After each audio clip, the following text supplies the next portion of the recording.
Good morning. Good morning. Welcome to the hearing on the Committee on Technology.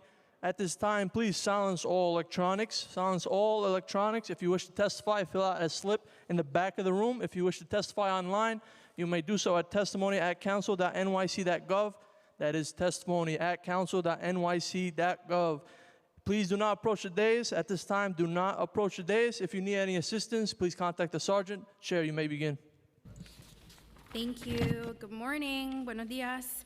Welcome to our oversight hearing on cybersecurity of New York City agencies. I'm Councilmember Jennifer Gutierrez, Chair of the Committee on Technology. Today we'll be discussing New York City's cybersecurity infrastructure, looking at the past as well as into the future. Cybersecurity is a complex and robust field that requires significant investment and unwavering commitment. The primary goal of this hearing is to provide a thorough evaluation of our current cybersecurity landscape, emphasizing the journey from past practices to the present improvements under the current administration, the progress that has been made, and to outline our forward-looking strategies in response to the rapidly evolving cyber threats. Cybersecurity is multifaceted and vital. New York City receives threats of violence, hacking our water supply, disruption of essential services, or compromising the information of hundreds of thousands of vulnerable New Yorkers.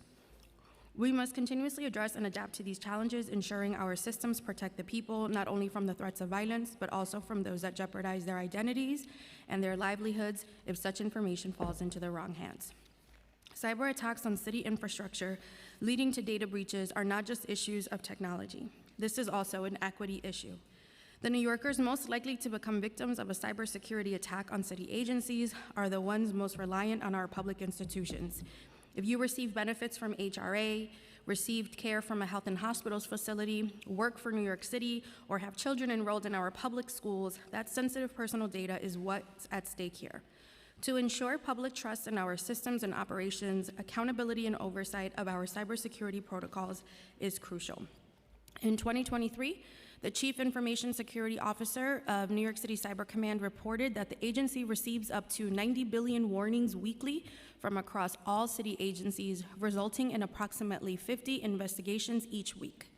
Yet the threats remain. New York City agencies have faced notable cybersecurity incidents stemming from internal system issues, third-party vendor vulnerabilities, or improper conduct by agency employees. Incidents involving the NYPD, the Law Department, NYC Health and Hospitals, the Department of Finance, the Department of Citywide Administrative Services, DCAS, and New York City Public Schools in just the past few years highlight the ongoing risks and the need for sophisticated protective measures. Our city agencies collect vast amounts of data, including personal, biometric, and geolocation information. It's crucial that the Office of Technology and Innovation, which Commissioner Frazier has emphasized, is the central authority for all tech-related matters in New York City, takes full responsibility for both successes and failures within our cybersecurity framework.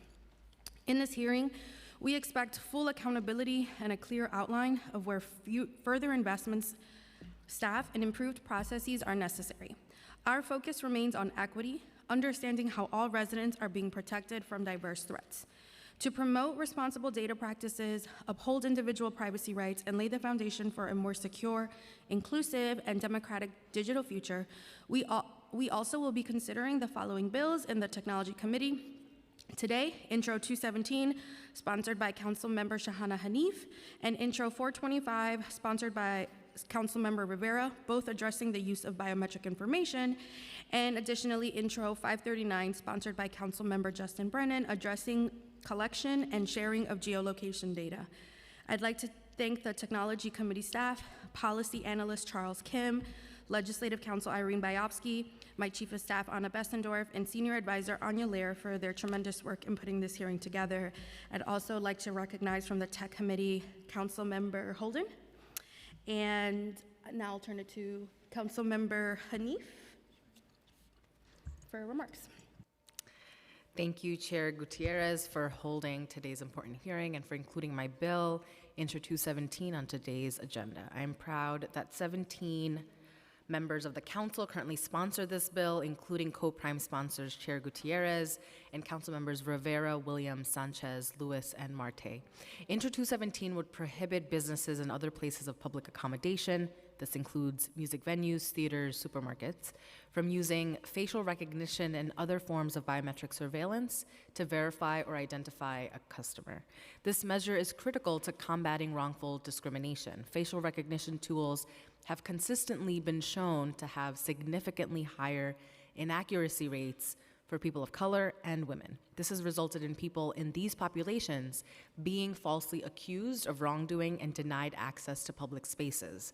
It is also a matter of basic privacy. People have a right to access essential places like grocery stores without having their personal biometric information, like the shape of their face and the way that they walk, collected, used, or sold for targeted advertising or other purposes. Since this bill was heard last session, there have been countless developments that have made the passage of this bill more urgent than ever, including wrongful arrests and data leaks. But the event that stands out the most to me is the Federal Trade Commission's finding in December that the pharmacy chain Rite Aid used facial recognition technology to falsely and disproportionately identify thousands of people of color and women as likely shoplifters, including those right here in New York City. The FTC describes the pattern as follows. Acting on false positive facial recognition matches, employees followed customers around at stores, searched them, ordered them to leave, called the police to confront or remove consumers, and publicly accused them, sometimes in front of friends or family, of shoplifting or other wrongdoing. In one case, a false match resulted in an 11-year-old being wrongly stopped and searched. I urge those here today to imagine how dehumanizing it would be to be one of these customers. The FTC finding emphasizes the discrimination and harm caused by biometric surveillance is not a paranoid hypothetical or a one-off incident. It is here, it is real, and we need to act. While Rite Aid is now prohibited from using biometric surveillance for the next 5 years, we shouldn't need a federal investigation and lawsuit to prohibit other businesses from replicating this practice and victimizing more New Yorkers. I want to stress that the bill takes a measured approach. If passed, customers would still be able to opt in to biometric uses such as pay by palm at a grocery store checkout or a biometric travel document verification at the airport. Additionally, businesses that truly need to collect and use biometric technology to carry out core functions, such as custom running shoe store that uses gait analysis, would be permitted to do so. We are pushing for basic consumer protections, not ideological absolutism. Additionally, I want to make it clear that this bill does not impact normal security tools like video monitoring. I share concerns around retail theft and repeat offenders and encourage the city to support our small businesses with funding for infrastructural security upgrades. However, as evidenced by the Rite Aid case, biometric surveillance is not an effective tool and in many ways can make New Yorkers less safe. I reject the premise that facial recognition is an essential security measure. As a Muslim New Yorker who grew up in the post-9/11 era, I'm all too familiar with the negative consequences of using fear to justify excessive and biased surveillance. I want to thank the incredible Ban the Scan Coalition, who we rallied outside with earlier today and who are here to testify in support of Intro 217. This broad and diverse coalition of racial justice leaders, civil and human rights institutions, and technology experts are so important. I also want to state my support for Councilmember Rivera's Intro 425, which I am proud to co-prime sponsor, and amplify the coalition's call for future legislation that would ban city government use of biometric surveillance as well. I'll now pass it back to the chair. Thank you, Councilmember. And before moving on, I'd also like to just read a statement on behalf of Councilmember Carlina Rivera regarding her bill, residential biometrics. Good morning, and thank you for holding this hearing, allowing me to deliver brief remarks related to Introduction 425. More landlords are implementing technological solutions to enhance quality of life and security for residents. But when it comes to facial recognition and biometric identifier systems, there is a gap in the regulatory framework that can lead to negative impacts. Many New Yorkers share serious concerns when it comes to the use of facial recognition, technology, and biometrics in different settings, and these concerns are valid and backed by data. From uncommon user misidentification to the potential to increase the presence and accuracy of surveillance. City leadership must establish safeguards that protect rights and increase transparency. My bill before the committee today would limit the use of facial recognition technology in residential buildings to ensure New Yorkers do not have their rights violated and are not excluded or discriminated against. The concerns New Yorkers have about the use of facial recognition technology and biometric identifier systems are real, as housing advocacy groups have pointed out that this type of technology could further fuel gentrification and displacement of legacy communities. While technological upgrades can certainly provide a benefit, it is our responsibility to ensure that all New Yorkers are protected and taken into account when it comes to the negative effects on our civil rights. Today, and I'd like to acknowledge Councilmember Joanne Ariola, who's joined us for this morning's hearing. Today, we will hear testimonies from New York City Cyber Command, followed by testimonies from the public. Now, I want to welcome Chief Information Security Officer Kelly Moen? Thank you. And Deputy Commissioner, Office for Legal Matters, Chantal Sinatus. We've been here before. Yes, thank you so much. And I'll pass it back to Irene. Good morning, everyone. And before we start with administration testimony, I kindly ask you to raise your right hands. Thank you. Do you affirm to tell the truth and respond honestly to councilmember questions? Thank you. I heard I do from everyone. Thank you so much. You might begin your testimony. Thank you so much. Good morning, Chair Gutierrez and members of the City Council Committee on Technology. Thank you for inviting me here today and allowing me an opportunity to speak on the work of New York City Cyber Command. My name is Kelly Moen. I am the Chief Information Security Officer for the City of New York and the head of New York City Cyber Command under the Office of Technology and Innovation. With me is Chantal Sinatus, OTI's Deputy Commissioner for Legal Matters. Since its inception in July 2017, New York City Cyber Command has played a vital role in protecting and defending the city and its residents from the impacts of cyber attacks. Over the last 7 years, we have built out security services and increased the cyber maturity at over 100 city agencies. While we work collaboratively with agency partners, as well as state, federal, and private entities to safeguard the essential services and data that New Yorkers depend on daily. The City Council, as I am sure you are aware, recognized the significance of our duty when it voted unanimously to add Cyber Command to the New York City Charter in 2020. Our mission, the one that inspires me and my talented team, is to make New York City the most cyber resilient city in the world. This is no small endeavor. New York City is America's financial, cultural, and media capital, and the size and scale of the city's ecosystem rivals that of most states or federal agencies. New York City is also a target for cyber attacks with a technology landscape that is unparalleled among other cities and states. This requires a unified, comprehensive defense against constant cyber threats and partnerships from public and private sector, as well as the support of the administration and the members of this council. At the outset of his administration, Mayor Adams signed Executive Order 3 in January 2022 to consolidate the city's technology agencies, including New York City Cyber Command, into the newly created Office of Technology and Innovation, OTI.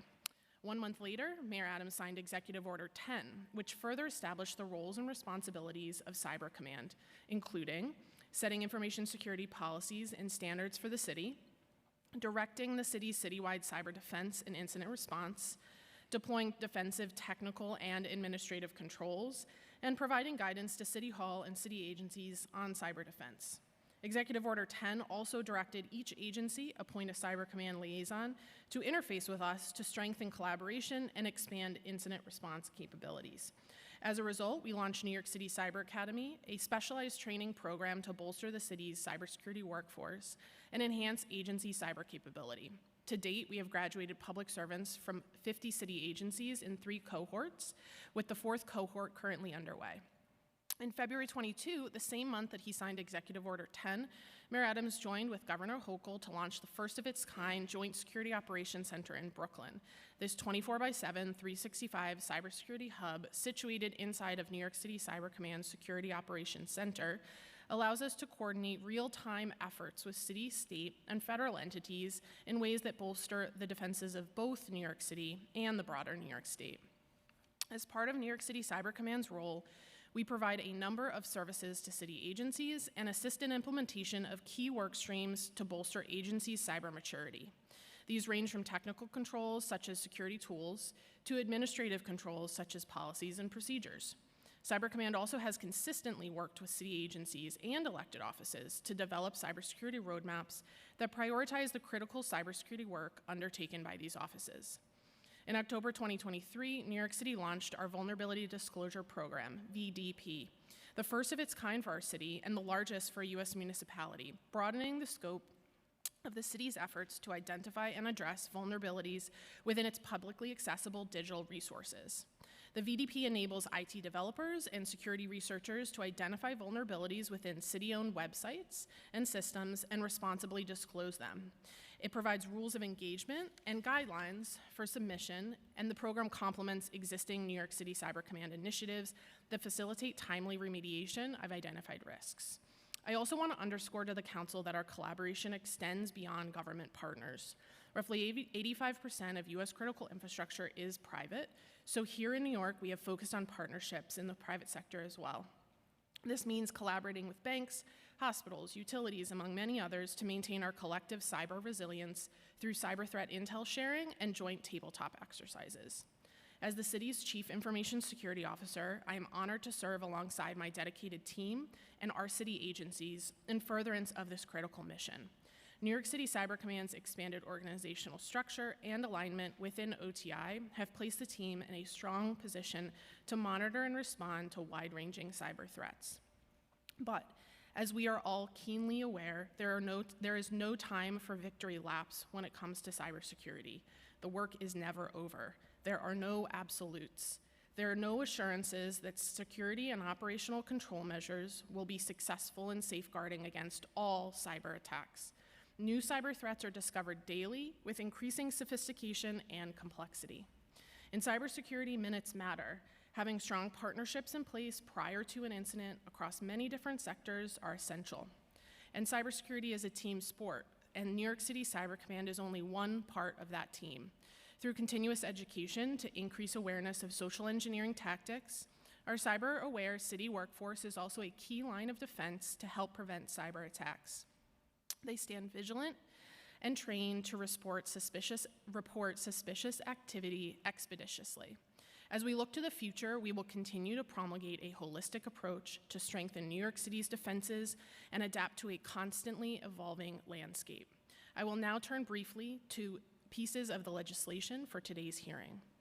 Intro 425 seeks to amend the administrative code of the City of New York in relation to limiting the use of biometric recognition technology in certain residential buildings. To the extent that this legislation concerns the use of technology on private property, it is not within OTI's purview. Intro 217 seeks to amend the administrative code of the City of New York to prohibit places or providers of public accommodation from using biometric recognition technology and to protect any biometric identifier information collected.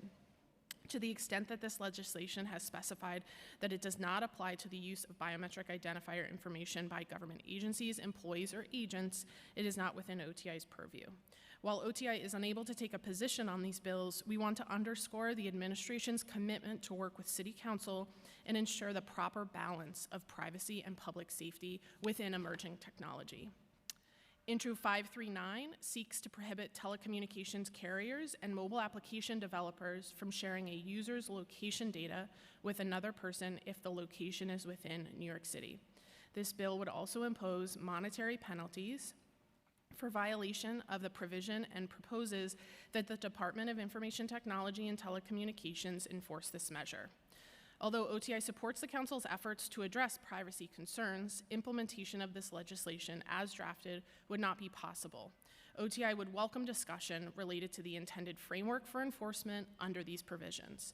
Additionally, OTI regulates the rights of way for telecommunications infrastructure and does not regulate mobile application developers.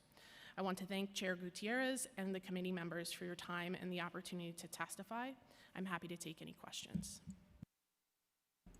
Thank you. Thank you so much for your testimony.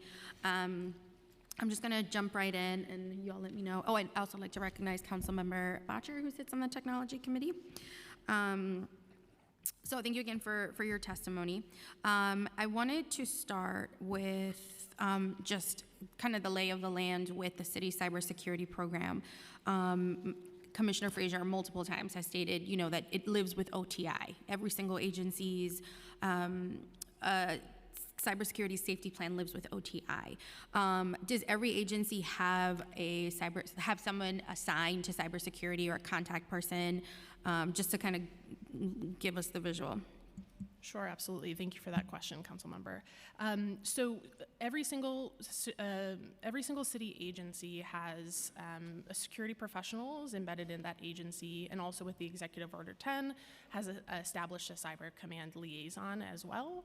And within those agencies, we work collaboratively with those security teams and IT teams to roll out enhancements to their security program to benefit the community of New York City writ large across 100 plus agencies. And is there a team or a person proportionate to the size of the agency?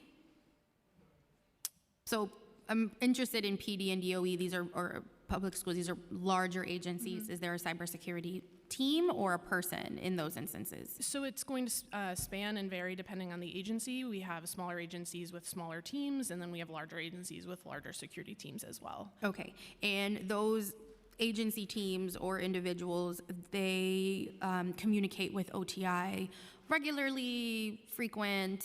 Yes. So we have a cybersecurity engagement program that incorporates cybersecurity road mapping iteratively with the agency to prioritize critical work streams, and that also is above and beyond just general, being able to talk to the agencies more on a weekly or even a daily basis, depending on what's going on within the city domain. I see.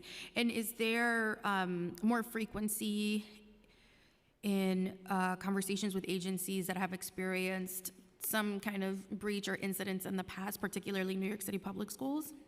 So we work as part of incident response plan and procedures. We also take into consideration any enhancements or additional security controls that can be put in place at agencies upon suffering a security incident.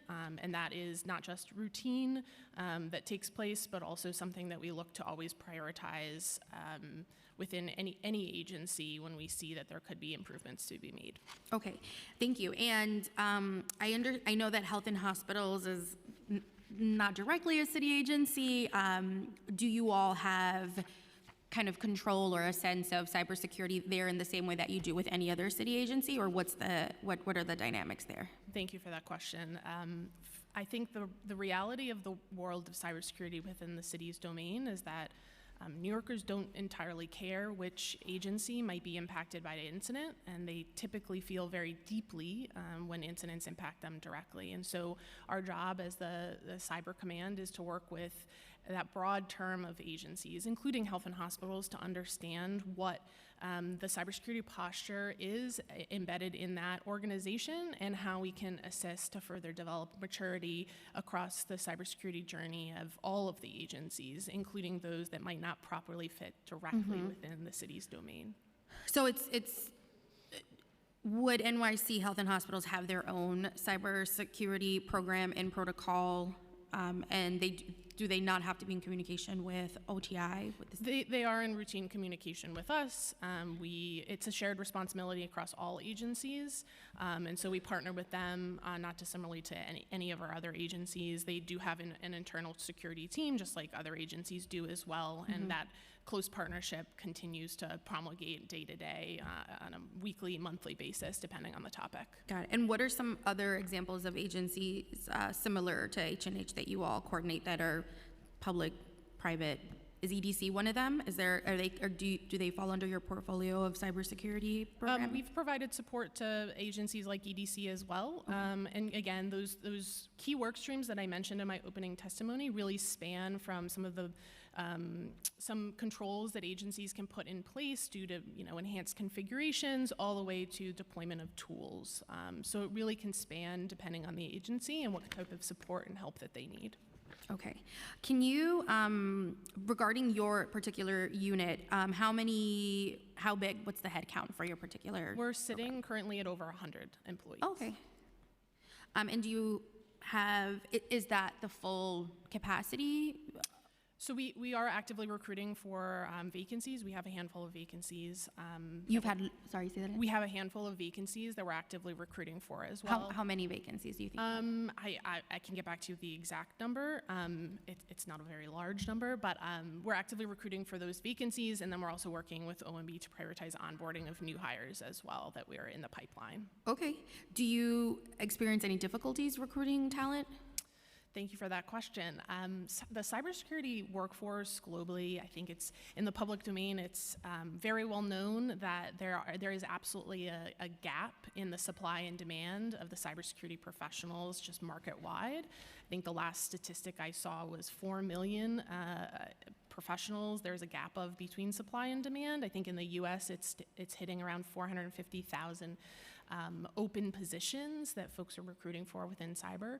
I think in the city, it's actually quite unique landscape in terms of recruitment for us. I'm really proud of the mission that we have within the city domain. It's a value add and a value proposition that we can provide to prospective employees. It is uncommon that you are able to directly protect and defend the size and scale of this city. Yes, we are a municipality, but we are on size and scale larger than most federal agencies, even combined. My background is actually from the federal sector. I lived in DC the majority of my life, supporting the federal government, most recently the Department of Homeland Security. And I've got to say that the apparatus that we have here in the city, in addition to the team members that we have on Cyber Command, make this an incredibly compelling job and career to have within the city. And we've prioritized not just recruitment, but also prioritizing upskilling, reskilling within this city employee domain. I have a non-traditional cybersecurity background, having not gotten a computer science degree for a bachelor's, which is a testament to folks that want to get into this field can, right? Intellectual curiosity, desire to learn, and hard work is what it takes. And so we've launched New York City Cyber Command Academy to particularly promote some of those upskilling and reskilling within city agencies. So we continue to kind of solve for the growing supply and demand issue that the industry is facing writ large. Thank you. And how long, I know you mentioned that you're obviously still constantly onboarding. How long does that process take from application to hiring? Oh gosh, it could really depending on the role and the timing of the recruitment cycle. I don't have the exact specifics of the duration of that time. But that's certainly something. Is it common that it takes 3 months, 6 months? We've seen all cases. We work collaboratively and very closely with OMB to socialize positions that we're actively recruiting for that are critical hires, so they are aware and are able to expedite that onboarding process for us. Okay, thank you. The financial plan reflects funding for Cyber Command of $123 million in FY22 and $127 million in each of fiscal year 2023 through 2026. As cybersecurity threats continue to evolve, do you anticipate your office will be required to expend significant additional resources to mitigate security risks? Thank you for that question, Chair. And you can say yes. So, in the cybersecurity realm, we are always looking top of mind to the evolving threat landscape and what tooling or fine-tuning, as we call it, can be put in place to ensure protection and defense of new and novel techniques, right? I expect that to only continue with the growing omnipresence of our interconnected digital ecosystem. And so for those types of conversations, we continue to socialize and collaborate with OMB on any new needs that might be emerging that could come out, again, as technology continues to expand and increase in complexity as well. But you anticipate generally, probably? It will really depend on what capabilities come to market. We certainly I can't predict the market drivers, but we are seeing a continuing expansion of technology vendors and services that like to expand capabilities within its current portfolio. And we always look for opportunities to be more efficient as well and optimize our services with a growing attack surface, essentially a technology ecosystem within the city. it is paramount for us to always reevaluate and fine-tune our ability to sort of expand with those threats as well. Has the agency applied to the governor's New York State cybersecurity grant plan, which utilizes nearly $6 million from aforementioned from the federal grant program to expand municipal access to state-of-the-art cybersecurity resources? If I could ask, what specific grant? So there's a program are- federal grant that was released in August of 2023. The Cybersecurity and Infrastructure Security Agency and FEMA announced the availability of millions of dollars in grant funding for state and local cybersecurity grant programs. Taking advantage of grant funding is common for New York City in years past and continuing in upcoming years. We will always take advantage of any opportunity to solicit for grant funds. We currently leverage a number of federal grants to expand our operations. You have applied? Yes. Okay, wonderful.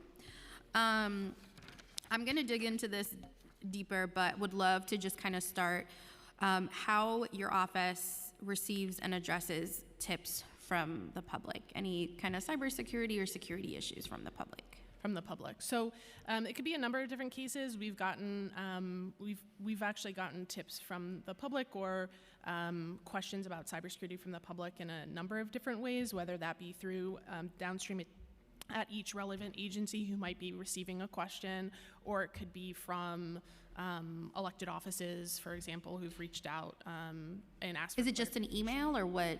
It How could does be that an look email like? or on Ask the Commissioner page on nyc.gov, right? It could be a number of different ways. It could also be a tip from an ongoing investigation that might have a nexus to the city domain and city assets as well. Is there, do you know if there is a option if someone were to call 311 to connect directly with OTI about a tip? No, there is not. Okay. Okay. And what is the process thereafter after you receive a tip, let's say from asking the commissioner online, like you mentioned?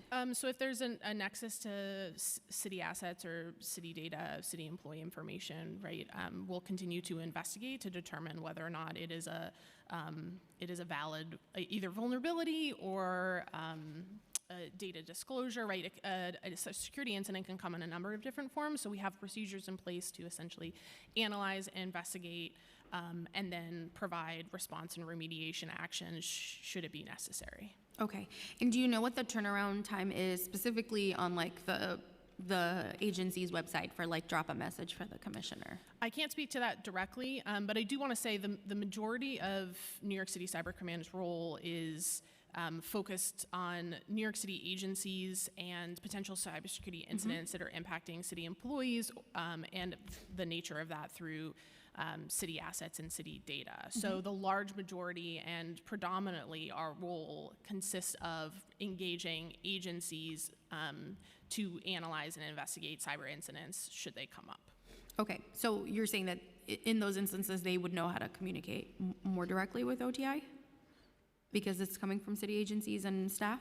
So what I'm trying to say is the public has a number of different methods to notify should they feel or think that they've encountered a security breach of their personal information, right? Those avenues through the federal government, through law enforcement partners is a different means than New York City Cyber Command. New York City Cyber Command's role is predominantly ensuring the protection and defense of city agencies, infrastructure, and data, including city employees. The majority of our cases that we see are reflecting that rather than public submission. In 2023, as I mentioned, we launched the Vulnerability Disclosure Program, which is a little bit different than what you're describing in that we provide an avenue for security researchers to essentially disclose vulnerabilities that they may have found on publicly facing digital infrastructure, which provides just another intake method for us to analyze, assess if it's in fact a valid weakness or a false positive, which could happen, and then disperse that to the city agency for remediation or mitigation of that risk. Okay. Okay, thank you. I have a couple more questions before I pass it to my colleagues for questions. My next series of questions are related to data and personal information. We know that often that information is shared between agencies through, data sharing agreements. Can you describe the extent to which agencies can share data and how the data is shared from a technical standpoint? So it'll really depend on the use case. I think cybersecurity, our ethos and sort of theme of cybersecurity is to be an enabler, not a blocker. And so from a business perspective, when an agency wants to endeavor to share information, right, sometimes that is a relatively easy mechanism that's already in place, such as a file transfer sharing site, or availability of that capability that already has relevant security protections in place. And sometimes that's an agency that endeavors to take advantage of a new technology or system and wants to deploy something new in their environment. And we have relevant security review processes and procedures to work collaboratively with that agency to vet the solution and assist them in any implementation of security controls that need to be met prior to rollout. And in any of those agreements, do you know if the data is required to be encrypted while it's being transferred? So we have encryption requirements for both in our policies, but also in our riders for contractual agreements as well, attachment SEY, which is a security requirement attachment, and then we also have a cloud services agreement. I think largely as we continue to see the use of cloud, right, a key theme with cloud is shared responsibility or shared fate model, making sure that we are, as the customer, making sure that the right security protections are in place, but then we're also holding the vendor accountable or the cloud service provider accountable to also make sure that they're meeting the measure of those requirements. We have a really robust third-party risk management program, which includes not just those technical controls, but also procedurally in those contract documentation and riders, which also even denote, again, the reality, which is even if a provider puts all the bells and whistles in place for cybersecurity, the reality is they will likely in their time frame suffer a cyber incident, and for that reason it's also important for them to understand and know who to contact us, right, if they suffer a cybersecurity incident, so we can very quickly with the agency assess whether or not there's been any equity impact to New York City equities at play. In those instances where data or personal information is part of the data that's being shared with other agencies, is the person made aware, or how would I know if, I'm a client of H&H, that my information is being shared, personal information is being shared? So while I can't speak to the specifics of notification of the privacy or privacy-related matters related to data sharing, what I can speak to is that data sharing is something that is typically routine, depending on the use case and the requirement and need to know. And our city agencies in particular have a keen eye and collaboration with not just their privacy teams, but also their security teams, in addition to my office and my counterpart, CPO Fitzpatrick's office, Office of Information Privacy, to ensure that that balance is met, not just from a business perspective, but also from a security and privacy perspective. Do you know if there is data sharing of personal information between city and state agencies? I can't speak to that, no. Okay.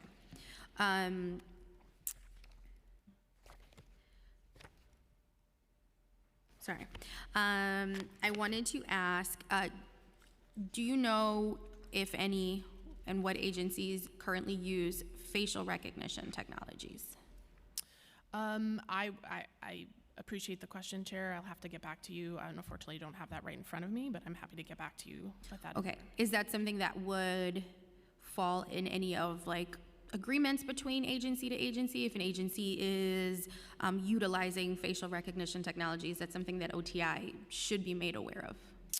So we have processes in place for security review of technology, right? So if a provider was, an agency was looking to leverage a provider that leveraged facial recognition, while it may come across our desk because of the nature of the system, right? So potentially it's a cloud system or a system that's connected to cloud infrastructure, or they're building something on premises, depending on what that system makeup would look like, then it might be in front of us for security review. And for that purpose, we would run them through their typical processes and procedures, depending on the nature of the data in use, the classification of the system as well. And we have policies citywide that instantiate that. Are you aware of any plan for the My City app in particular to use biometric technology for the utilization of its application? Not that I'm aware. Okay. Okay. Well, I have some more questions, but I'm going to pass it to my colleague, Councilmember Hanif. And before that, I'd just like to recognize committee member, Councilmember Vicky Palladino, who's joined us. Councilmember Hanif. Thank you so much. So I know you mentioned in your testimony that OTI does not have jurisdiction over Intro 217. Could you speak a little bit more about why OTI doesn't have overview? Thank you for that question. So, as mentioned in my opening statement, the administration and OTI, continues to be committed with City Council to ensure the appropriate balance between privacy, especially in regard to emerging technology. In terms of Intro 217, to the extent that the legislation supports biometric identifying information, but it does not apply to government agencies, it wouldn't be within OTI's purview. So OTI's jurisdiction is over government agencies specifically, not what this bill is looking to have protections over. OTI supports government operations, yes. Understood. Okay.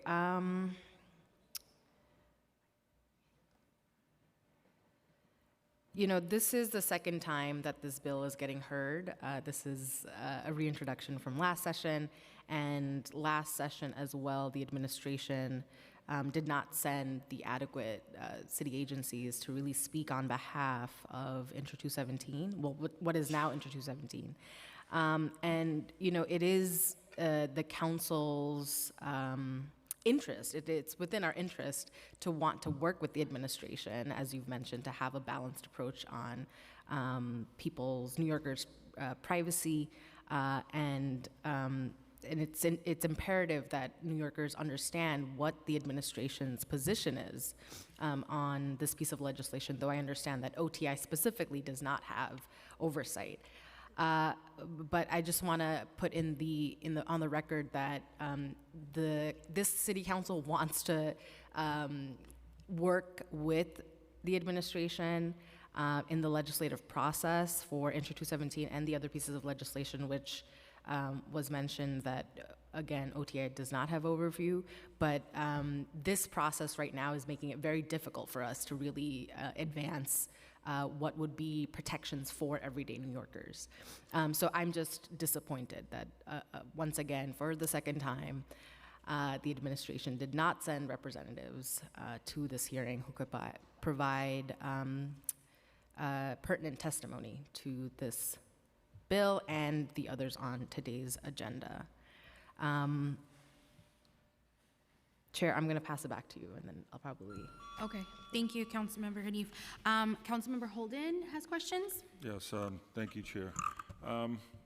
Yeah, I'm kind of disappointed also that we don't have an opinion on this, because, a bill that would prevent, or bills that would prevent businesses from using technology that they invested in to protect their business from a number of things, from theft, and certainly from people who have caused problems in the past are getting into the business, and even a place like Madison Square Garden that obviously somebody could target And the use of facial recognition is important to protect 15,000, 20,000 people. So I think the administration should have an opinion on this.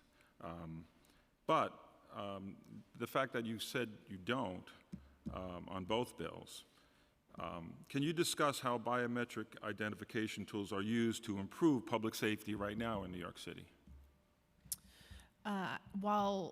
Thank you for the question. First off, I would be happy to take that back and provide a response through my partners within OTI. Wait a minute, you're an OTI. You have no idea how facial recognition is used to protect us? So New York, You're in that business. So New York City Cyber Command protects and defends against cyber threats. We have counterparts within OTI divisions that would be relevant in engaging in this matter with you directly, and I'm happy to shepherd that Well, conversation. Again, that's, I mean, you saw what the bills were. I think somebody could have been here to talk to us about this. What businesses and residents have the right to do is to protect themselves. If everyone in that building, let's say a co-op, agrees that they should have facial recognition technology to protect their homes, shouldn't they have the right? But we can't get these answers, so it's really kind of a waste of time. Can you talk about facial recognition, how accurate it is? Do you know anything about that, or is that another question that's not appropriate?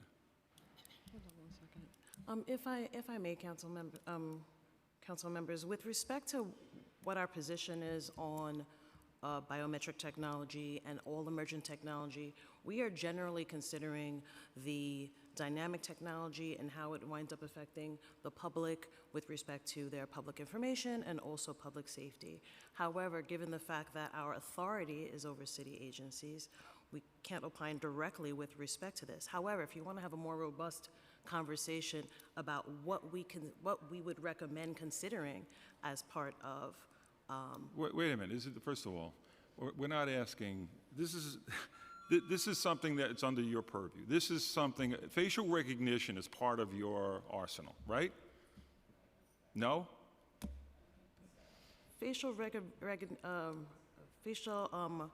Biometric. The use of biometric recognition technology is something that we review, but in terms of regulating its use for private I'm not talking about for private. My question didn't mention private. I said to improve public safety in New York City. How is it used? And you said, well, we can't talk about that. You guys. Tell me how that's, I just don't understand. How is it used in right now by the police department, let's say? Or that would be within the purview of that agency. That's the police department, but Correct. OTI doesn't cover that. How is it used in government to get entry into a government building, a New York City building? So, if I may, again, thank you for the consideration in our response. The technology, regardless of its facial rec or another emerging technology that's continued to be discussed in the public domain, there's applicable security review and processes that my office does undertake, regardless of sort of the use case of that technology.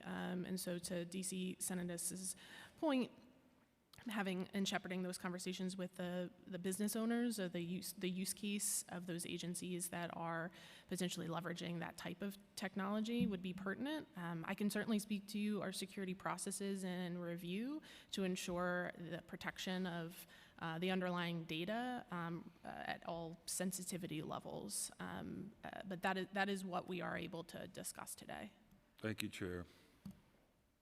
Thank you, Councilmember. Councilmember Hanif, I think, has a follow-up question. Thank you. I totally agree with Councilmember Holden.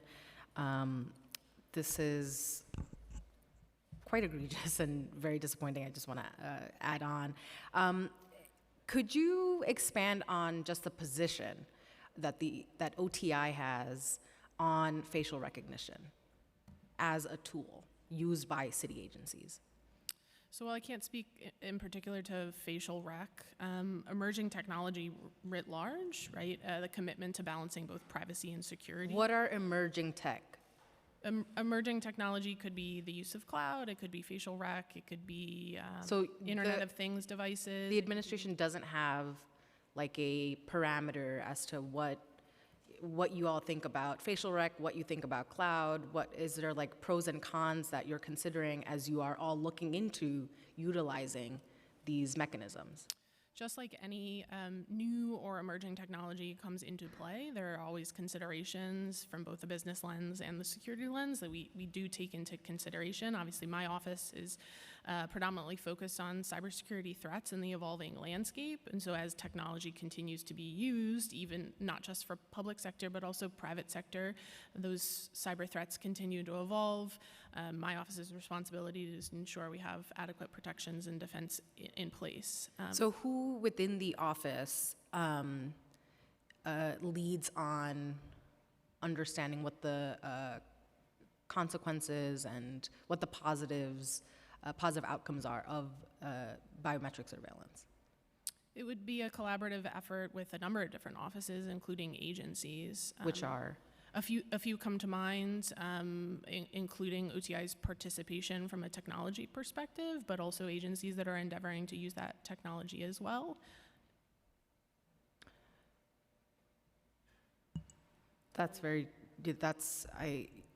unacceptable. I think, given that we are heading into using more and more emerging technology, whether it be within AI or biometrics, for the admin to be here and not give us any substance of what you think of each of these or how you all are, even if it's just sharing, these are the specific agencies that are using it, or we work with the NYPD to understand this set of technology or this mechanism of identifying shoplifters or whatever it is. This is really disappointing given, this should be a humongous focus of our city right now and our city's operation. Chantel, did you want to add something to that? Yes, if I may, Council Member, we do have AI guidelines on our website. We do have a unit that deals specifically with creating those guidelines and creating a space. So there is to one. develop that technology. Does that but, mean there is one for the biometrics as well? I mean, unfortunately, I'd have to come back to you with more information with respect to that because that is a particular unit. Do you know anything about the pilot program that Mayor Adams announced regarding the NYPD collaborating with Fusus Axon, which would allow businesses to feed security camera footage directly to the police department? Thank you for that question. I'll have to get back to you on the particulars of that. Okay. Okay. So there's going to be a number of follow-ups, so we'll make sure to get that to you from both members. Particularly with Councilmember Hanif's bill, Intro 217. In your opinion, what agency would this fall under if it's not OTI? It's what? So with regard to the bill as it relates to not applicable to the use of biometric identifying information within government agencies, right? It wouldn't be within OTA's purview, and as we understand it, it's not applicable to government agencies writ large. We can certainly have a follow-up and discuss with City Council about that balance that we're trying to drive between privacy and public safety, but I hope that answers your question.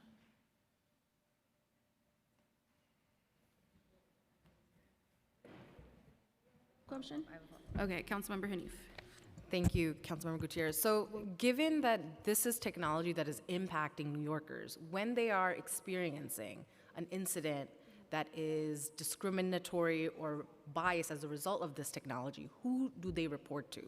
Which is the city agency that would be involved in troubleshooting with this constituent as to the city having played a part of impacting this constituent or community.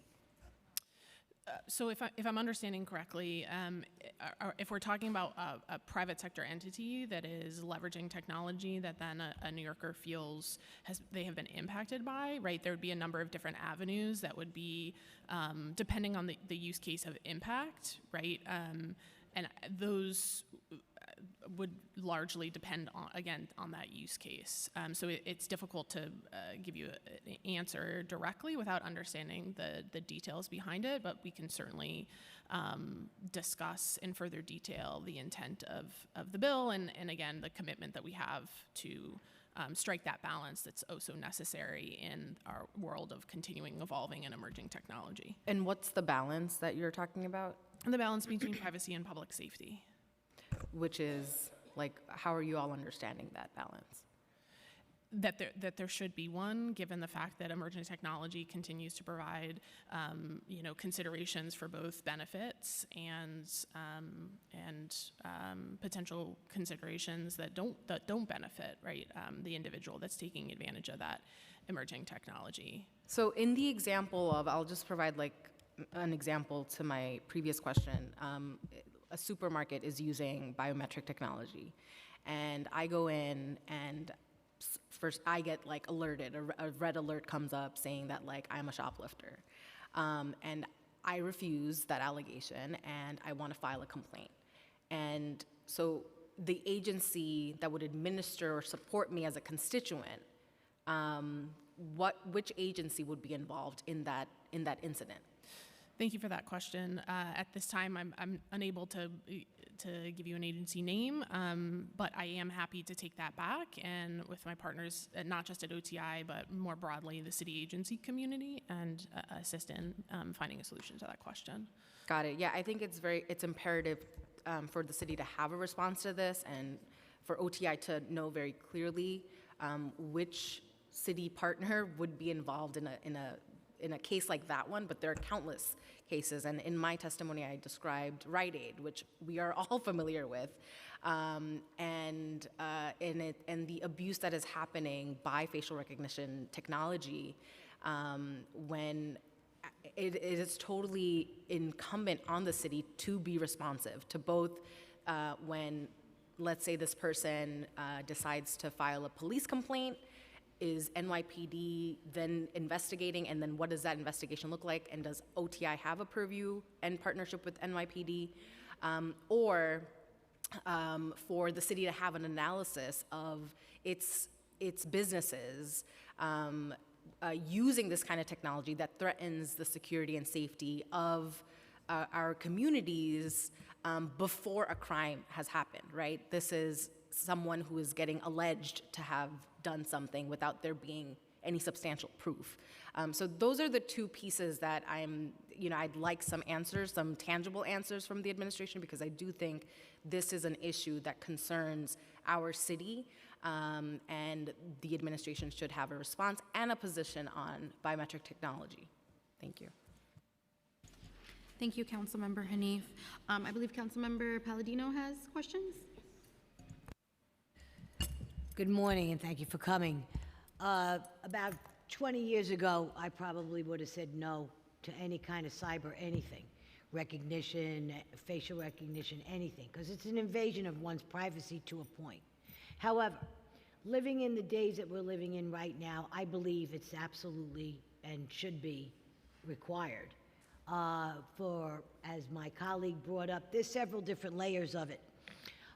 If you live in a co-op, and just simply ringing the bell and buzzing somebody in, or they talk to you and you're still not quite sure who it is, and that co-op board decides that they want to use facial recognition, then they should be allowed to use facial recognition.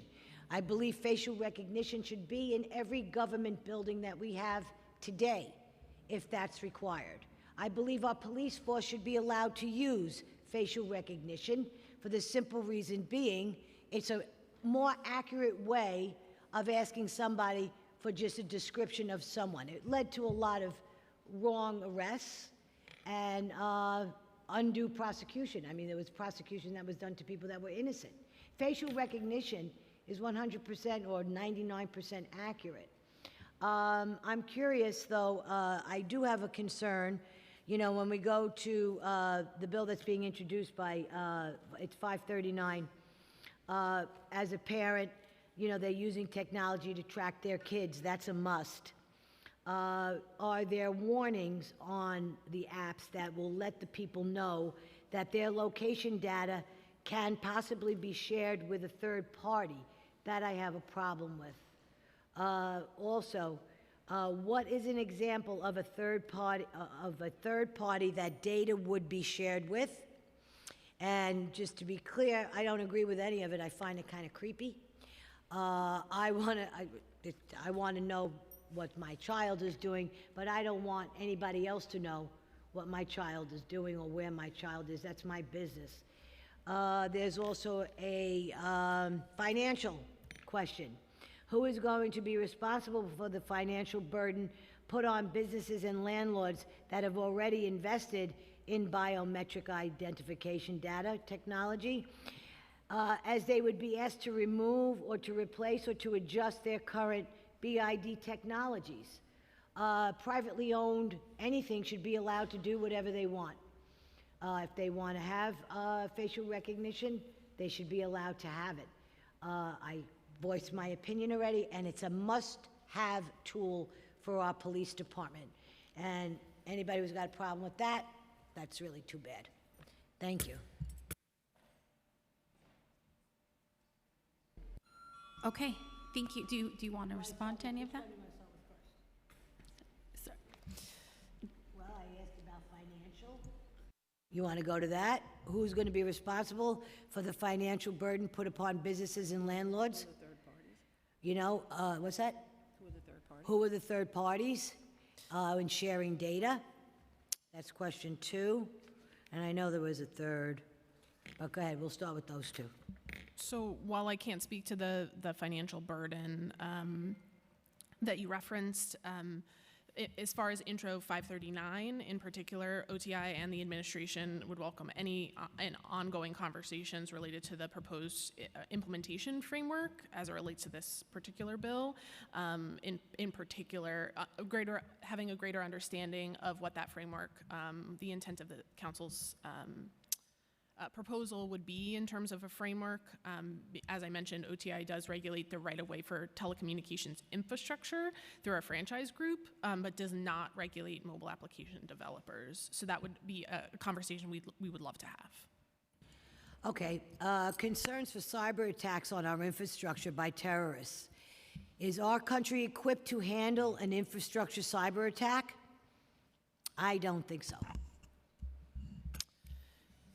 Maybe you can respond to whether or not, like, the city, in our capacity, OTI is equipped to respond. So thank you for the question. And again, I want to reiterate, thank you for having me here. These types of conversations are absolutely important and critical to, again, elevate the conversation about cybersecurity within the public domain and public awareness.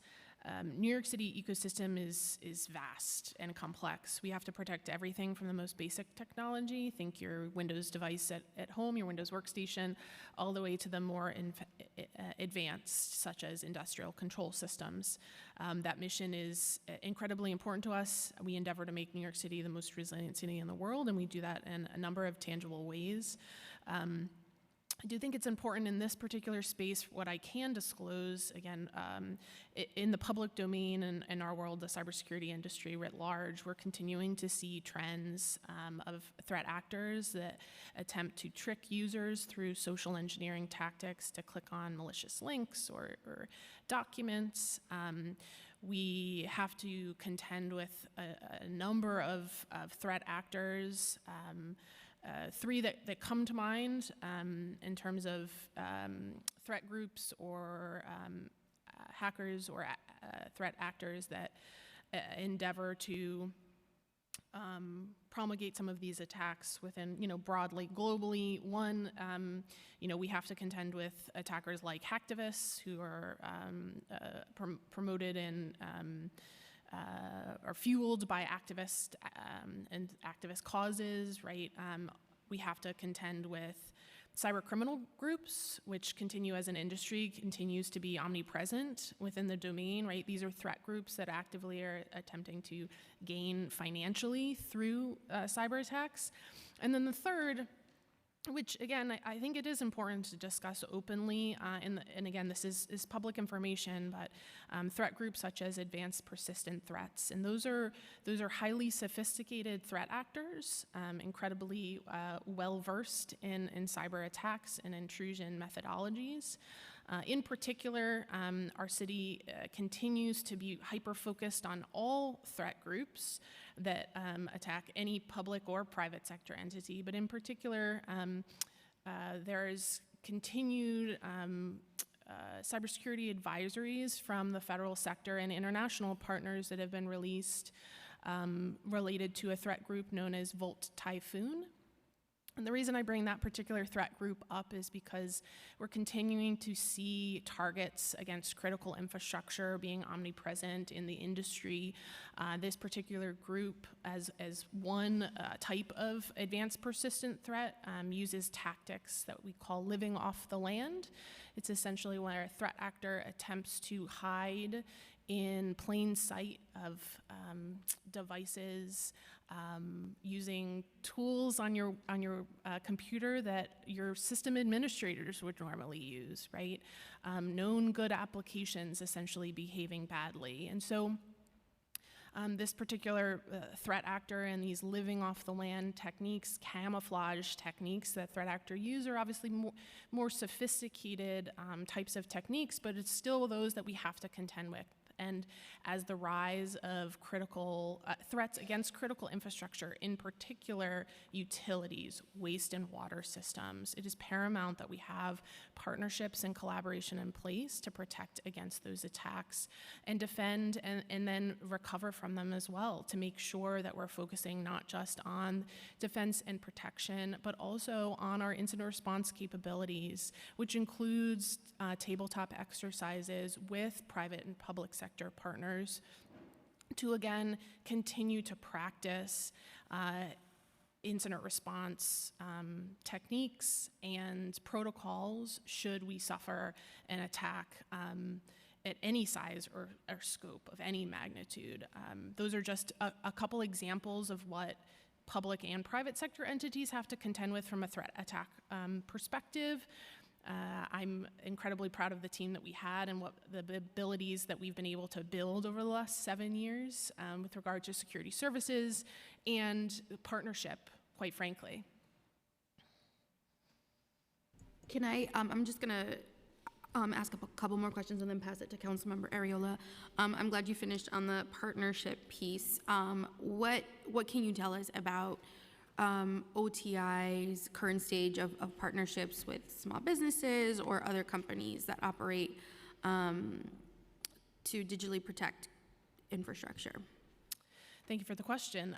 So partnerships really span on the cyber realm, size and scope, from private sector entities of critical infrastructure providers, like I mentioned, utilities, hospitals, waste water treatment facilities, all the way to security researchers with our VDP program. And at a high level, it is important for us to maintain general awareness of their cybersecurity posture, but also who they are, right? A human behind the company, right? So that should they suffer a cyber incident, they also know who we are. Are there current relationships or partnerships that you all have now with some of these entities? Yes. Okay. Can you name some of them? In this particular public domain, I'd like to, I'm happy to offer that up in private, but it ranges really every sector. And again, that speaks to the whole of society and whole of government approach to cybersecurity, because we are all facing the same types of threats and threat groups. And we all are endeavoring to protect and defend. And so when we see something, we say something to our partners, right? If we see an ongoing campaign that could be targeting a partner, we share that information and give them real insight to the extent we can, and we have that insight so they're able to better protect themselves. So there is an existing footprint of a partnership with businesses. With regards to both Councilmember Hanif's bill and even Councilmember Rivera's bill, which is related to tenants, primarily in private buildings, is there a pathway there for these partnerships to achieve the same mission, which is to protect New Yorkers? If you have existing relationships with or partnerships with small businesses now, is there not potential to do that with a Rite Aid, for example, or some of these businesses where New Yorkers are explicitly saying that their rights are being violated based on biometric data collection? So in terms of partnerships, our focus is cyber threat intelligence sharing and making sure that we're protecting against cyber attacks. I think within the confines of that, that absolutely makes sense within the confines of the cybersecurity realm. As it relates to these particular bills, that would definitely be something that I think would be a discussion would be needed to understand the intent of that particular framework. I see. Okay, thank you. Thank you for that, for clarifying that. The New York City Cyber Critical Services and Infrastructure Project, or CCSI, was announced in 2019 as a partnership between the Manhattan DA's office, PD, and Cyber Command, along with the nonprofit Global Cyber Alliance, as a way to coordinate cybersecurity efforts and responses between the public and private sector. Can you share a little bit about how this partnership has worked thus far? And how OTI works as a part of this initiative? Absolutely. Thank you for the question. So CCSI, it really speaks to how much thought leadership has been in the city for so long on matters like protecting critical infrastructure against cyber attacks. The threats against municipalities, state, local entities, even federal sector continues to be on the rise even since 2017, since the inception of Cyber Command. The announcement of the Joint Security Operations Center is really just a doubling down of an expansion of the CCSI initiative, bringing together all of those partnerships that I mentioned earlier, in addition to expanding our footprint of those partnerships to ensure that we have the collective good in mind as it relates to sharing cyber threat intelligence information. And we've even gone so far, and especially over the last couple of years, to continue to focus heavily on joint public-private sector tabletop exercises as well, making sure that we have a keen eye towards that. Okay. And then I just want to touch on one more question before passing it over to Councilmember Arreola. You mentioned in your testimony the city's first vulnerability disclosure program. Can you share, I know it's fresh, but can you share a little bit more on this, kind of like on the idea, and has it worked? Have you had folks already disclose? Is it, and you have to educate me, is this like an annual disclosure, or is this just as soon as there's an issue, staff is able to disclose? Thank you for that question. We were really proud to launch the VDP program. Obviously, New York City is very large, so endeavoring to launch a VDP of this size was a Herculean effort, and making sure that we had the appropriate processes and procedures in place. So what's really exciting from a practitioner perspective is that we have security researchers are out there in the community testing independently the software you use at home. It's part of the reason you get the software updates with security updates embedded in them on your home computer, right?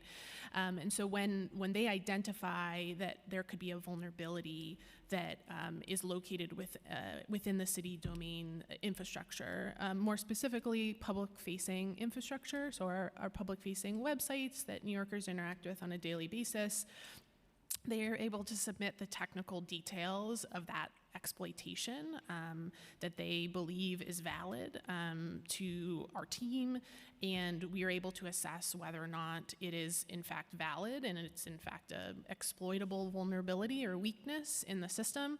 And we follow best in class industry practice for categorization of severity of vulnerability, and then we work closely with the agency to either put a remediation in place or a mitigation through technical controls.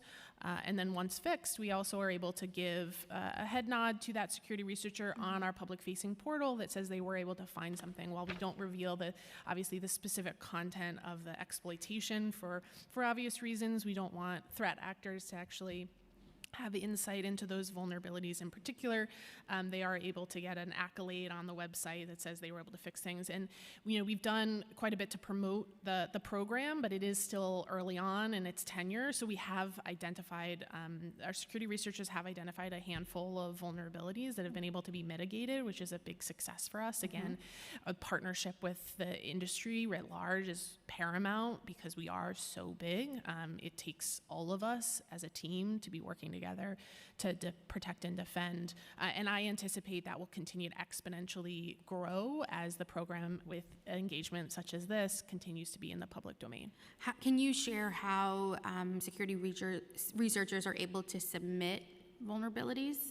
Yeah, so it's as soon as a researcher identifies what they believe is a vulnerability that could be exploited, they're able to submit through our online portal. And again, this is public-facing portal. The details of that submission and engage directly with the team to analyze whether or not it is valid. So for example, it's very routine there might be some back and forth between the team through the intake method to ask some follow-up questions to make sure that we are able to correctly identify the means or the tactics being used to exploit to then prove out if it's a valid vulnerability. Is the online portal also an app, or are they only able to access it from their work computers? It's just an online portal, no. Okay, and so the NYC Secure mobile app, is that still alive?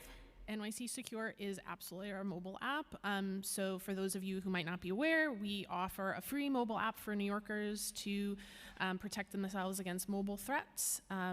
It's called NYC Secure, and it's still available. You can download it for free on the App Store or on the Android store. And it's just one of the methods to, again, assist the average New Yorker from ongoing threats potentially perpetrated on their mobile device. Your eyes kind of opened up a bit when I mentioned it. Do you know if this app is updated frequently? Yes, okay. Absolutely. I'm gonna check it out right now. Yeah. Okay. Yep, it's on my phone as well. Great. All right, I'm gonna pass it to Councilmember Ariola and then Councilmember Botcher if he comes back for questions. Go ahead. Thank you, Chair. I want to go back to the cyber security protocols. So you talked about several protocols and measures that are in place. Are they publicly available, or would that be not available publicly because of security reasons? So typically, specific incident response plans and procedures aren't made publicly available. We also don't want to promote threat actors having an understanding of what we would do should an incident arise to a certain severity level. But those are internally circulated, and agency teams also maintain specific incident response procedures for downstream with their agency in close collaboration with us as well. Okay, and how often are they reviewed and updated, and where it's, you have an internal conversation about what's working, what isn't? So how many times is that done? So we have citywide policy for incident response plans, and we update, and also in that policy, I believe it's no fewer than annually it needs to be updated, but in reality, updates could come in the form of post-tabletop exercise, testing the plan, realizing we need to tweak this playbook line item versus, a procedure because the nature of a agency engagement has changed, or, we've updated considerably since the realignment with OTI has taken place as well. Okay, and according to the citywide cybersecurity inventory policy, which is applicable to all systems that connect to a city-owned network, Cyber Command must audit covered organizations for compliance and notify the first deputy mayor if it finds non-compliance. The policy further states that Command may conduct periodic audits to review a system's cybersecurity and related information. How many times have you carried out this audit, and how many times did you report non-compliance in the last 2 years, if you have that information? So while I can't go into particular specifics, given the public nature of this hearing, I am also happy to offer a follow-up in particular for that question.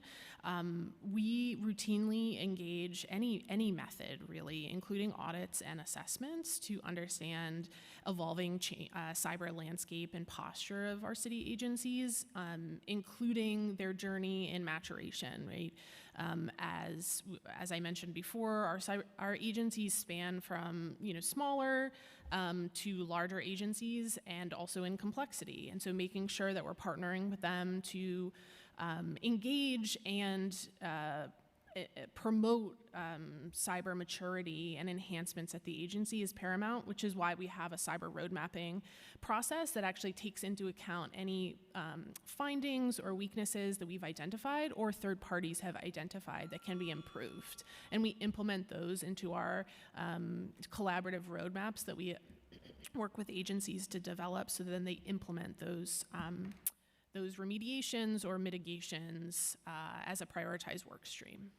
Okay, and just if you could, anything that you cannot share here today, publicly, you share with our chair in private so she can share with the rest of the committee. Thank you. Thank you, Chair. Thank you, Councilmember Ariola.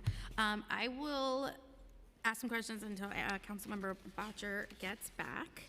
Can I just ask one more question regarding operations? I know the city has a variety of legacy systems powering agency operations. Does ODI have any mechanisms to track those legacy systems?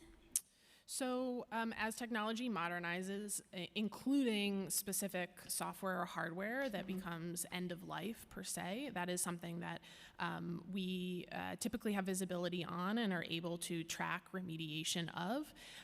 The modernization journey of a city this large, but more broadly of any private sector entity as well, those updates or modernization efforts are routine and continual. And as we look to the future, we continue to promote secure and secure enabling technologies that really meet the mission of what each agency is endeavoring to do and promoting services to New Yorkers. Great, thank you. Do you have staff that conduct exercises to practice cyber attack response and recovery? We do. You do, okay. Okay, I won't ask anymore. I feel like that's enough. I wanted to ask about just citywide policies and protocols. In 2020, Local Law 89 passed that requires New York City Cyber Command to ensure compliance with policies established with Cyber Command. How do you all ensure that agencies comply with those policies and protocols? Thank you for that question. As part of any cybersecurity program, both compliance and non-compliance are taken into consideration as folks continue to promote and use new and emerging technology.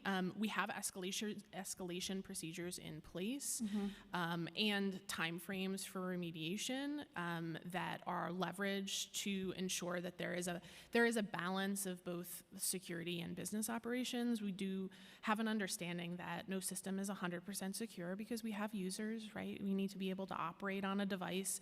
And so making sure that we're escalating, leveraging those procedures should we see a non-compliance matter, or should we see, for example, last year alone, we continue to see in the industry a large omnipresence of zero-day vulnerabilities. And for the public that might be listening, a zero-day is a vulnerability that's disclosed without a fix, without a security update available. And so we have procedures in place with timeframes for remediation for a reason. We want to build the muscle and the dexterity of agencies to be able to fix things fast, so that if we see an emerging or an emergency vulnerability like a zero-day come out, we're able to affect that change even faster because we have appropriate processes in place and the agency has that muscle to then go out and do the things that we're asking them to do. In the instance of a zero-day scenario, which, as I understand, it's a little bit more specific than like a full-on, or different than like a full-on data breach, how do you all adjust the policy or protocol with that agency after that kind of an incident? So let's first talk about the zero-day vulnerabilities, right? So if a critical vulnerability, that severity level comes out with a 0-day, we very rapidly engage our city agency teams to determine what our potential exposure could be as part of our Unified Vulnerability Management Program. And again, I'm speaking at a high level, but I want to provide as much detail as I can because this is an important core tenet of any cybersecurity program, and this is where it all starts, right? So when a 0-day vulnerability is disclosed, we very rapidly engage. We also determine what fix could be in place, and large in part, most 0 days, the nature of the definition, they don't have a fix. So sometimes we have to put in a compensating control, which is essentially a mitigation of the risk, or we have heightened monitoring to determine if we've been impacted in any way. And that's close collaboration with our agency partners. And then in the unfortunate event that a 0-day vulnerability has ultimately led to a security incident, which has ultimately potentially led to a data breach, which is a breach of information that could come from a security technical incident, then when we work together collaboratively with our partners, with our agencies, to determine what, if any, data elements were impacted, and then send out relevant notification as it relates to whichever regulated data has been impacted in that regard. I guess as much as you can share about the regularity of updating the policies, I understand from your previous response it really just depends. But what can OTI say to the public about ensuring that the policies are being updated, that they're relevant, that they're audited? I don't know if you all do that as well, but what can you all share with us about those particular protocols? Absolutely. Thank you for the question and for the opportunity to share. So we follow best in class industry best practices for remediation timelines for, let's say, vulnerabilities and our associated vulnerability management program. We've also at times actually followed the federal government with regard to advisories such as directives for emergency and critical. So these are important and urgent ongoing exploitation of vulnerabilities from threat actors. And so we have our routine timelines in place and associated policies that are updated when they need to be updated if the threat landscape changes. But we also have heightened directives that we've pushed out, in particular when we see that there's an ongoing threat of exploitation, and we're seeing that the federal government, our counterparts at the Cybersecurity and Infrastructure Security Agency, putting out a directive that impacts federal civilian agencies. We typically mimic that and actually push out one of our own for our city agencies as well, because again, it's industry best practice, and we want to make sure we're doing everything we can in furtherance of protection of New Yorkers' data. Thank you. And I'll just have one more question before passing it off to Councilmember Bottcher. According to citywide application security policy, NYC Cyber Command can conduct periodic audits to review the security posture of any information system. Can you share how often your office engages in this application audit? So our application, the city has a number of applications, a large number of applications. We routinely engage our agency partners for periodic reviews of those particular systems.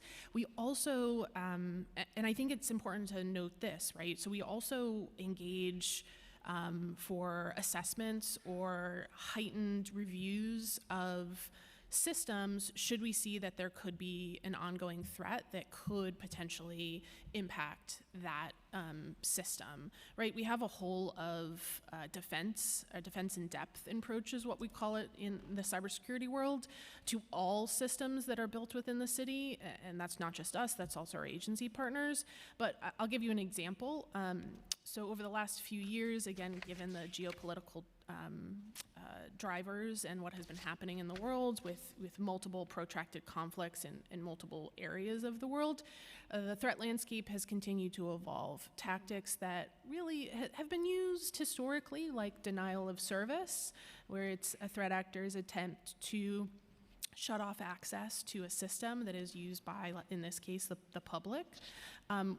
We're seeing, and we saw for the last few years, that changing threat as a tactic that was being used more, right? And so when we saw that it was being used more, we wanted to rapidly, engage and continue to engage our agency partners to say, okay, do we have the appropriate protections in place? And so that is an everyday conversation with us and our agencies. And again, that's just one example of numerous examples about how the threats continue to shift and shape. And our job and what we consistently show up to do with a very immense passion to do so is working with our agencies to understand the why behind why we're asking them what they need to do, them understanding it, and then ultimately, I'm a New Yorker, my team are New Yorkers, we're protecting not just our data, we're protecting our family's data, our friends' data, and so I think that sense of passion and commitment to service to the city of New York is really what I believe best position us to protect and defend against these threats.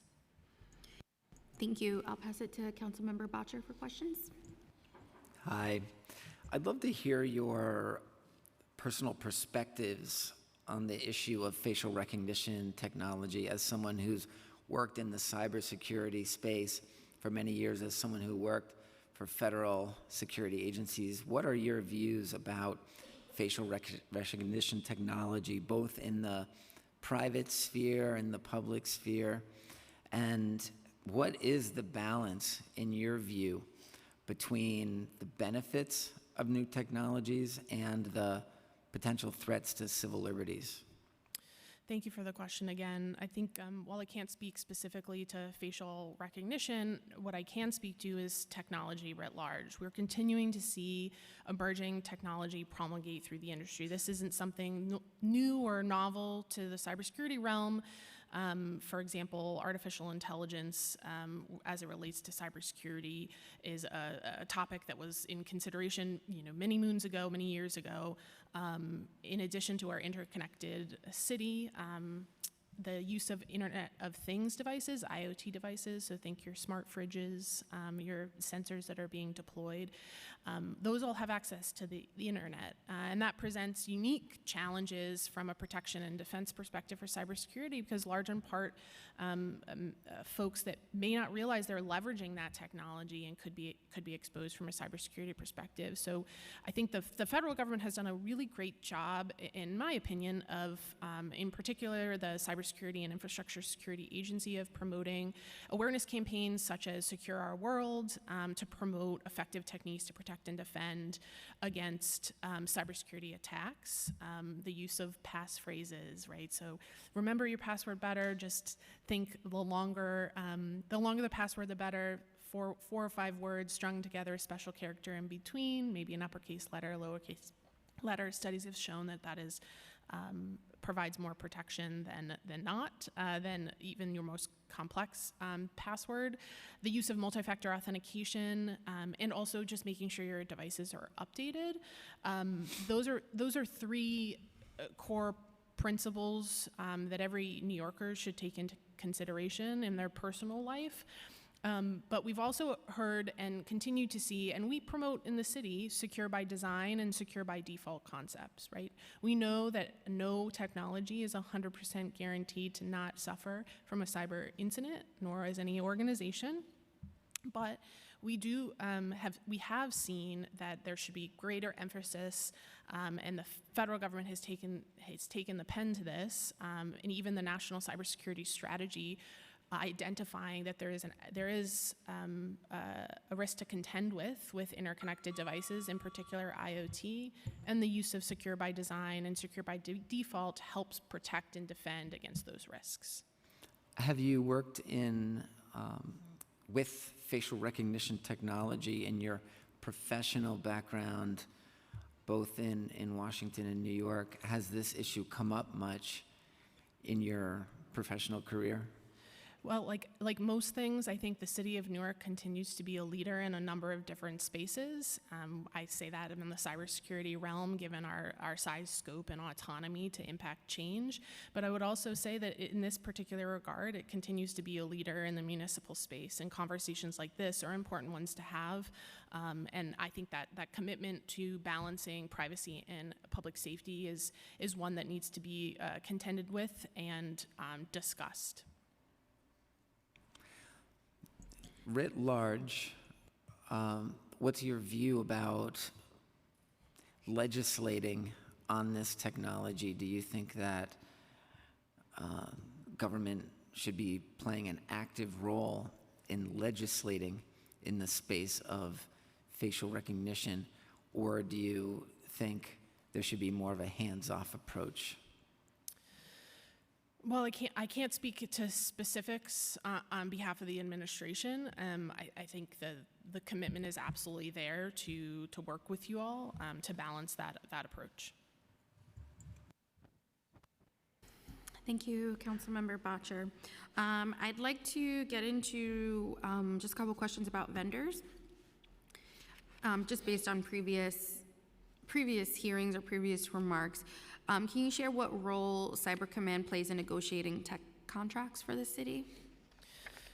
So we don't play a direct role in terms of negotiation of tech contracts, but we certainly support ongoing conversations with any agency that is looking for advice or has questions about entering into a relationship with a vendor. In particular, that's from the security requirements perspective. Right, so we have security requirements and citywide policies and procedures related to those requirements for vendors, depending on what the vendor is providing to that particular agency. And I'm sorry to interrupt. Does the agency have to seek OTI if they're seeking specific support? Are they seeking OTI for their review, or is this just in every single tech contract OTI is there to support? So it could come in a number of different forms, right? So a large majority of the cases are through new systems or applications that are being built within the city domain. And if those are leveraging the cloud, for example, OTI has a cloud review process. Security is just one component of that, but not everything is built in the cloud. And so we have obviously security, even application security, but more broadly security requirements, documents made available for every agency. And we certainly offer up conversations and questions and answers should agencies have questions. Is OTI looking at every single tech contract from agencies? So from a technology contractual perspective, OTI certainly has a large predominance of engagement with agencies more broadly, and that could come in a number of different forms, right? So it could come from the cybersecurity lens, but it also could come from like counterparts at the relevant divisions, whether that be research and collaboration, right, with the AI action plan that the team has, in close collaboration with my office, has built, all the way to infrastructure management, who actually supports and builds the systems that most agencies actually leverage, or hosted agencies, all the way to the information privacy office as well. So it really can span. I like to think that we're all one big team that are supporting our agencies, and whatever questions that they have, if they're security, they come to me. If they're otherwise, they go elsewhere. Thank you. I'm glad you brought up the cloud review process. Can you share a little bit more about the role that OTI plays in that procurement process for cloud-based services? Yeah, so OTI Cloud Review takes place within the broader community of OTI divisions. As I mentioned, security is just one of those. And so, OTI has launched, in 2022, actually launched a strategic plan and has a technology strategy related to the digital ecosystem of the city. And so Cloud Review is one component of assistance that provides insight into agencies who are building systems that maybe don't realize that they can take advantage of OTI in-house solutions, or an opportunity to offer economies of scale, for example, to make sure that the city is getting the best capability out of a vendor community, or it's a new and novel technology that requires enhanced security review, and regardless of it being built on cloud, maybe it's on premises, and then they work with my office to do so as well. Thank you. Would you be able to share what agencies are or have sought or are utilizing cloud-based services? Excuse me. Say that last part again. Are you able to, I tripped over my words, I'm sorry. Are you able to share which agencies do utilize cloud-based services? not off the top of my head, but it's absolutely, the use of cloud continues to be, I like to say that the city is cloud smart, not cloud first, right? So a lot of things make sense to go into the cloud that aligns to our technology strategy. And again, making sure that we're securely developing the cloud is also paramount. Most agencies do leverage cloud services. And so our tech ecosystem is quite vast, and where there's opportunities to enhance or optimize those services, especially from a security perspective, we take full advantage of that. Thank you. Does the city have an insurance policy against cyber attacks?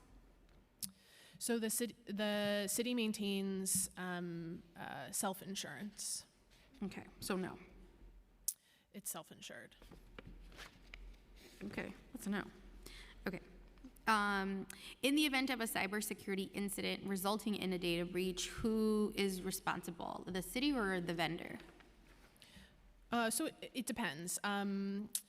I think that's a great question to unpack for a minute. So we've seen, and again, the sector writ large, this is all public information, has seen a number of different types of attacks. One could be an incident that has been impacted an agency directly, not through a third-party compromise like a cloud service provider, right? And so relevant victim notification through our citywide contract would, if the data impacted was regulated data, right, those particular data elements, then victim notification would be in effect and take effect.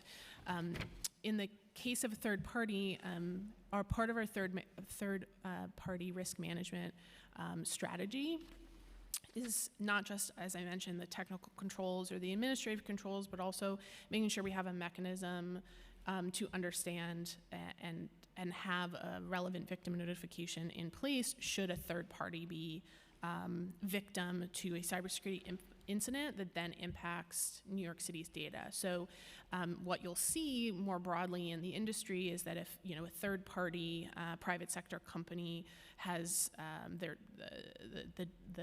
data of New York City equities have been impacted, relevant victim notification will be sent out from that third party directly. And typically, depending on the provider, again, just industry trends, typically is 1 to 2 years of identity services monitoring, for example. Thank you. Actually, let me skip these. I'll pass it to Councilmember Hanif. Thank you, Chair. Can you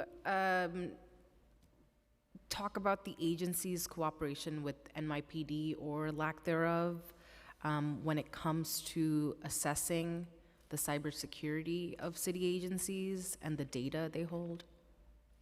So we have a collaborative relationship with NYPD.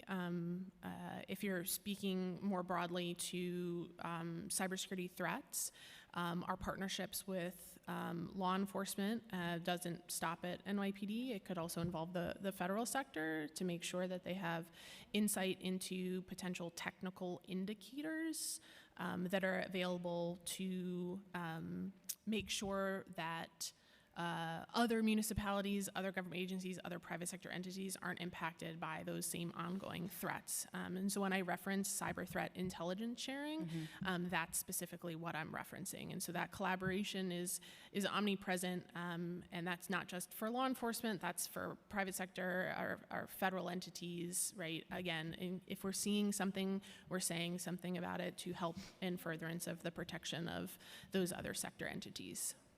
So the collaborative relationship that you're talking about, what does that entail? Or who is at the table for that?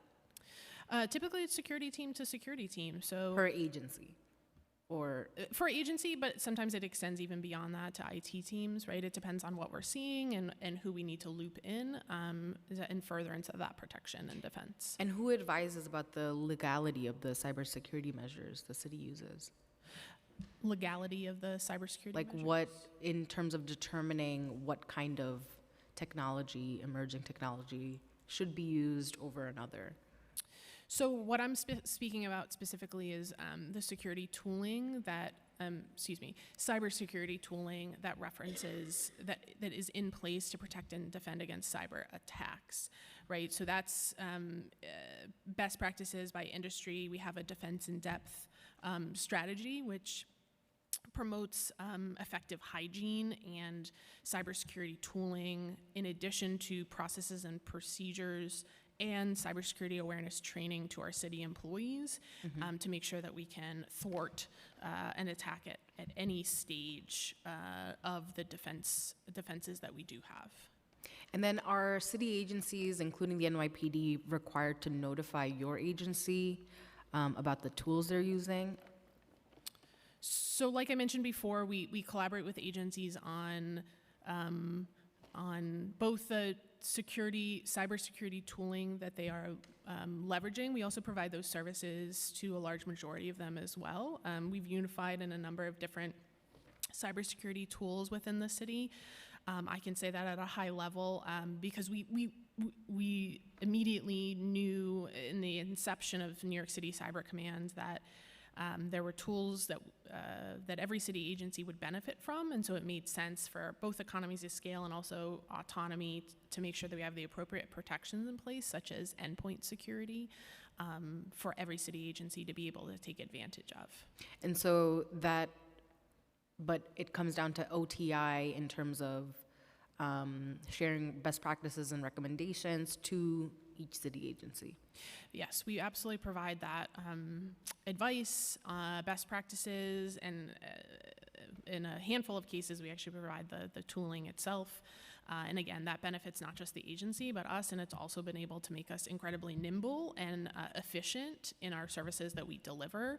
And it's also a method of cost effectiveness as well, to have that normalized baseline in place. And then if a city agency has their own recommendations or they have a tool that they want to use, does it have to be run by OTI?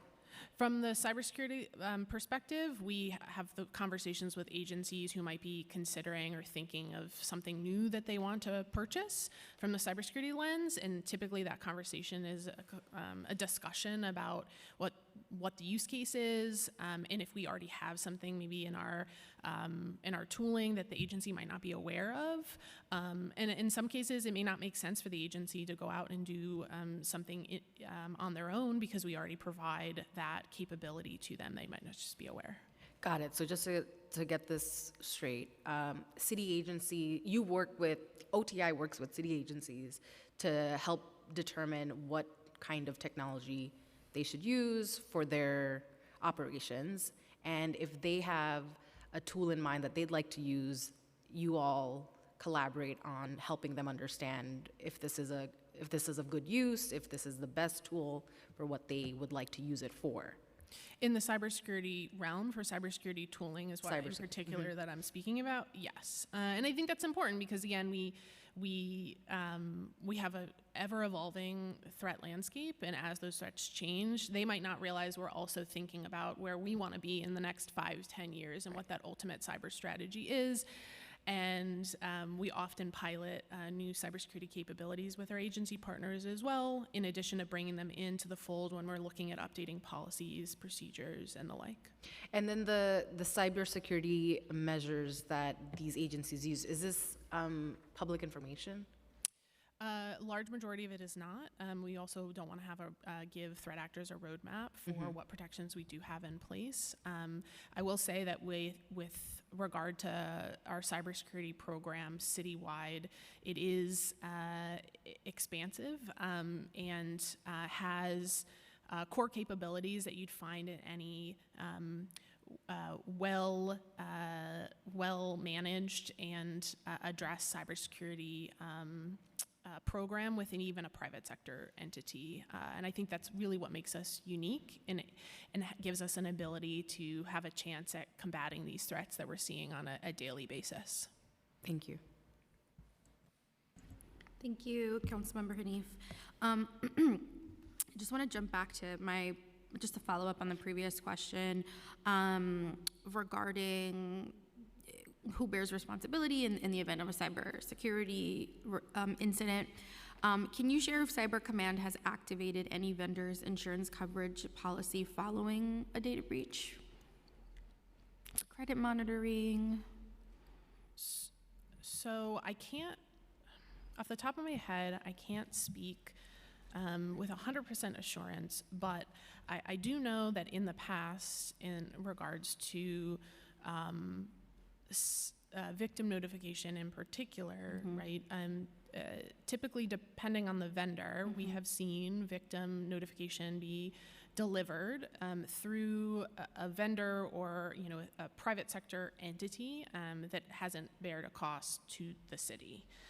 Right, so that has been directly from the private sector entity to the victim itself via letter, the relevant victim notification process that you find. And in the example of victim notification, are those pieces of like the agreement or policy that OTI works through in every specific agreement or contract, excuse me? How do we know in those instances when their insurance policy, when the vendor's insurance policy is going to be utilized for something as important as victim notification? So great question. The cyber insurance landscape has also continued to evolve, even speaking more broadly in the private sector realm over the last few years, especially with very well-known and high-profile attacks that have hit private sector companies.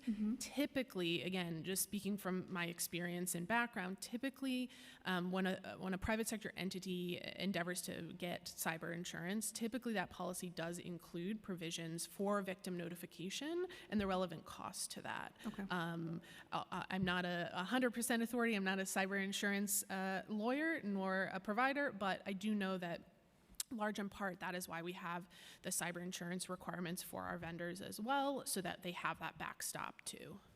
Thank you.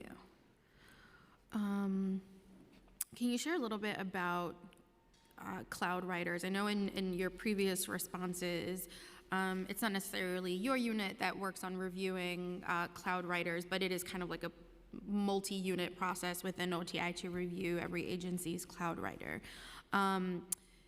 It's my understanding that every vendor, through the cloud writer, that every vendor must submit an annual audit of their privacy and security programs to the city.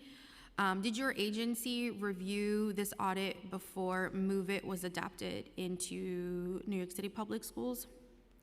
So MOVE-IT in particular was a zero-day vulnerability that did not provide a fix upon disclosure. And so the nuance there, and for folks, again, who might be listening in, MOVE-IT's a file transfer solution that was used at an impacted agency and publicly disclosed. Again, want to reiterate that this is in the public domain, so I am able to speak about it a bit more broadly.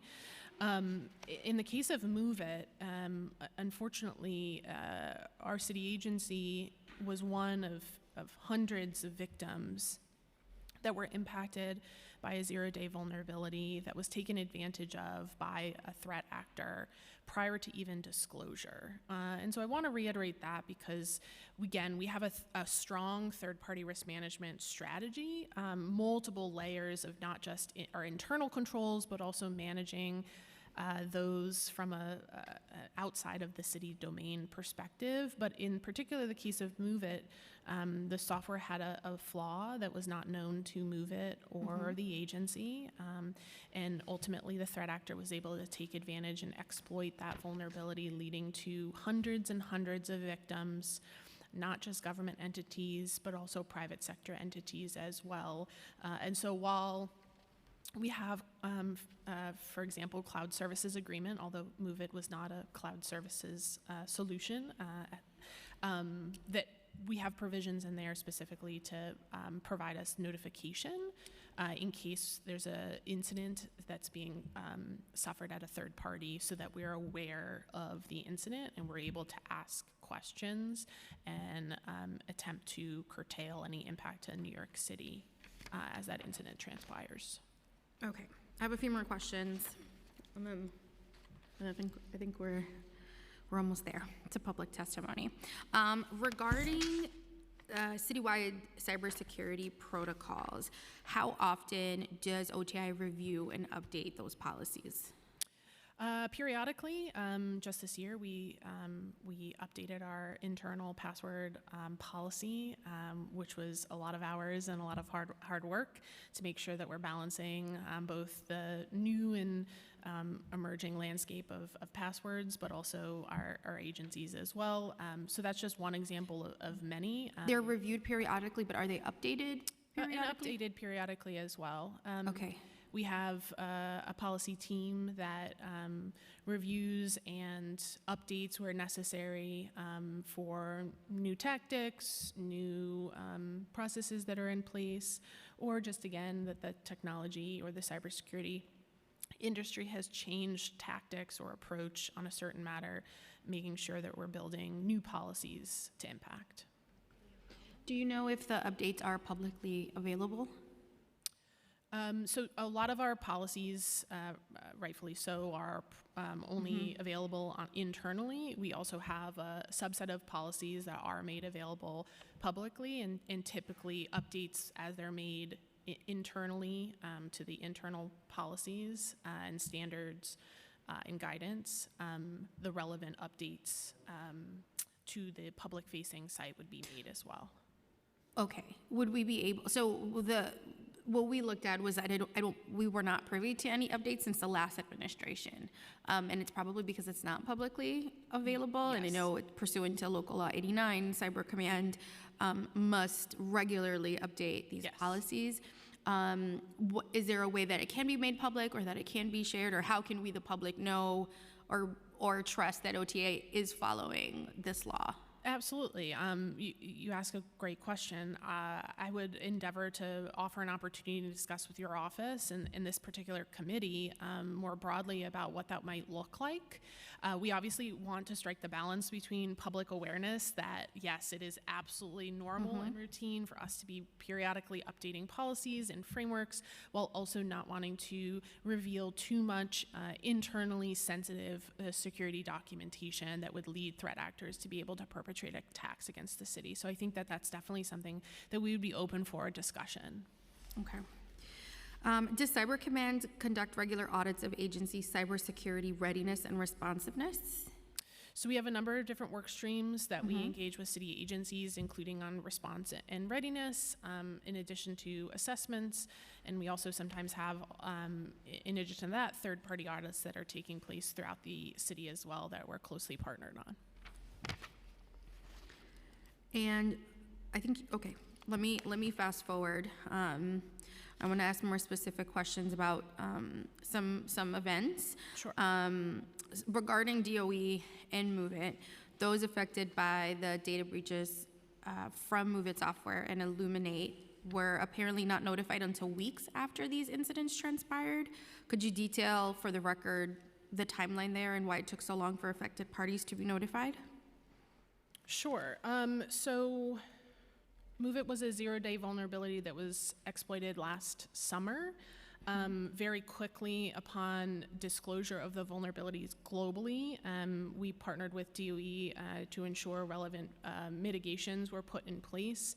Unfortunately, very quickly after, we identified, again, close collaboration with the DOE team, that there was a cyber incident that had taken place and the threat actor was able to exploit information. Approximately 19,000 unique files were exposed. And so upon identification that relevant files were exposed, the process started to identify what, if any, sensitive data elements were potentially exposed as part of those files. So that analysis, we partnered closely with a leading e-discovery firm to do that analysis of line by line by line to determine what data elements were impacted. And that was in close collaboration with the agency privacy team and the Office of Information Privacy. And thank you. And what can you share about the timeline, though? How soon after was OTI notified, and like what was the lapse of time between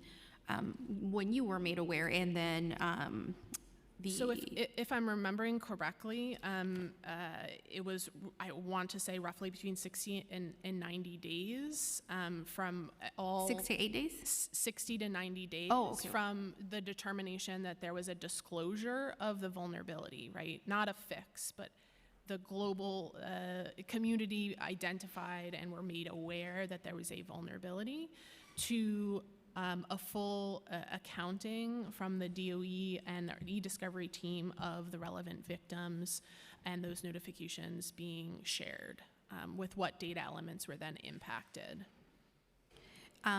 Is there any way, looking back now, that Cyber Command could have helped in this process and at least notifying the affected parties in less than 90 days, potentially? So in the particular case of Move It, we actually worked incredibly quickly in comparison to others that were, more broadly, but also in comparison to others that were impacted. If you take a look at what's in the public domain about other entities that were impacted and associated timeframes, we are on the faster side, and in particular, the investigation itself, from initial disclosure of vulnerability to identification of files being unauthorized, unauthorized access to 19,000 unique files was quite quick from the cybersecurity perspective. And that's what we endeavor to do each and every time. A sense of urgency is incredibly critical to making sure that we can effect notification should it be relevant as soon as possible.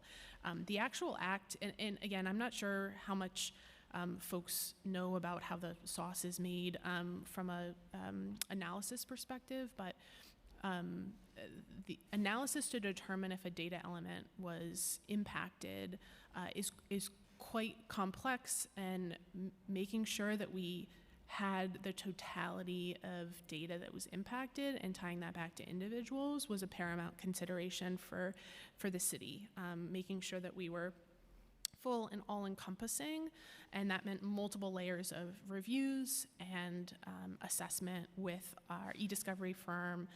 And when I say we, I mean DOE and New York City Cyber Command, in addition to the privacy teams as well. Thank you. Can you discuss what you know about the incident involving the New York City Law Department? And how would you classify it? I just want to be mindful of the proper terminology.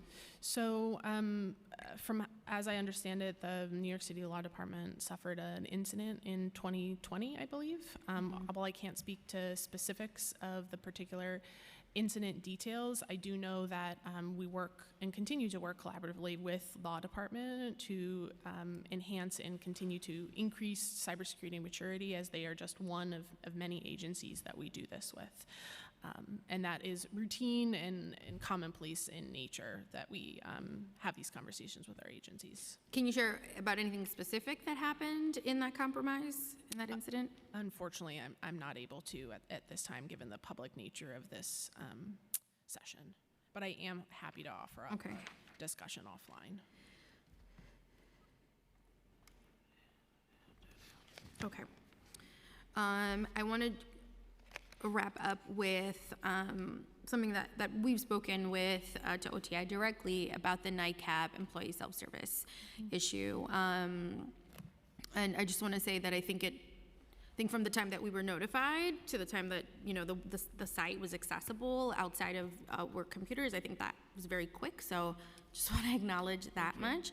But there were a lot of questions as to kind of the protocol in notifying us as the council, yes, but as also people that utilize this service, like myself. This was during tax season. I personally found out through the news that there was no direct notification. I think the direct notification from OTI came maybe 24 hours after it was dropped in the news. So I just want to ask if you think there were aspects of the city of OTI's response to that cybersecurity incident that you believe were important, in areas that you think can be improved. Thank you for the question, and again, thank you for allowing me an opportunity to speak about this publicly. I think a couple things are really important to just provide the public an overview on. First, as I mentioned in my opening and continued thread, social engineering tactics, tactics to lure individuals to disclose their sensitive information or their credentials continue to be omnipresent as a tactic being used by threat actors. And so in this particular case, we worked expeditiously to identify that, to close any threats that were ongoing that users might have been susceptible to. In the particular case of ESS, we also identified that there could be an opportunity to improve cybersecurity hygiene in furtherance of protecting users. As I mentioned, users are a line, and our city workforce is a significant line of defense against cyber attacks, which is why we have a robust cybersecurity awareness and training program. But the reality is that I think we all in this room and online probably have either yourselves suffered from a cyber incident where you're disclosing your username and password, or somebody in your family, somebody that you know. And so it was really important for us to work with FISA and DCAS to very rapidly identify that there was an area of opportunity. We could take advantage of the time frame of identification of a threat, and we worked quickly to implement enhanced security measures in the public-facing portal. And we did so because we believed it was the right thing to do, and we did so quickly with close partnership, obviously with FISA and DCAS. In terms of communication, just like any incident or any routine business that Cyber Command endeavors to enter into, we always are looking for ways to improve and be more efficient and optimize. I think my team hears that from me about 50 times a day.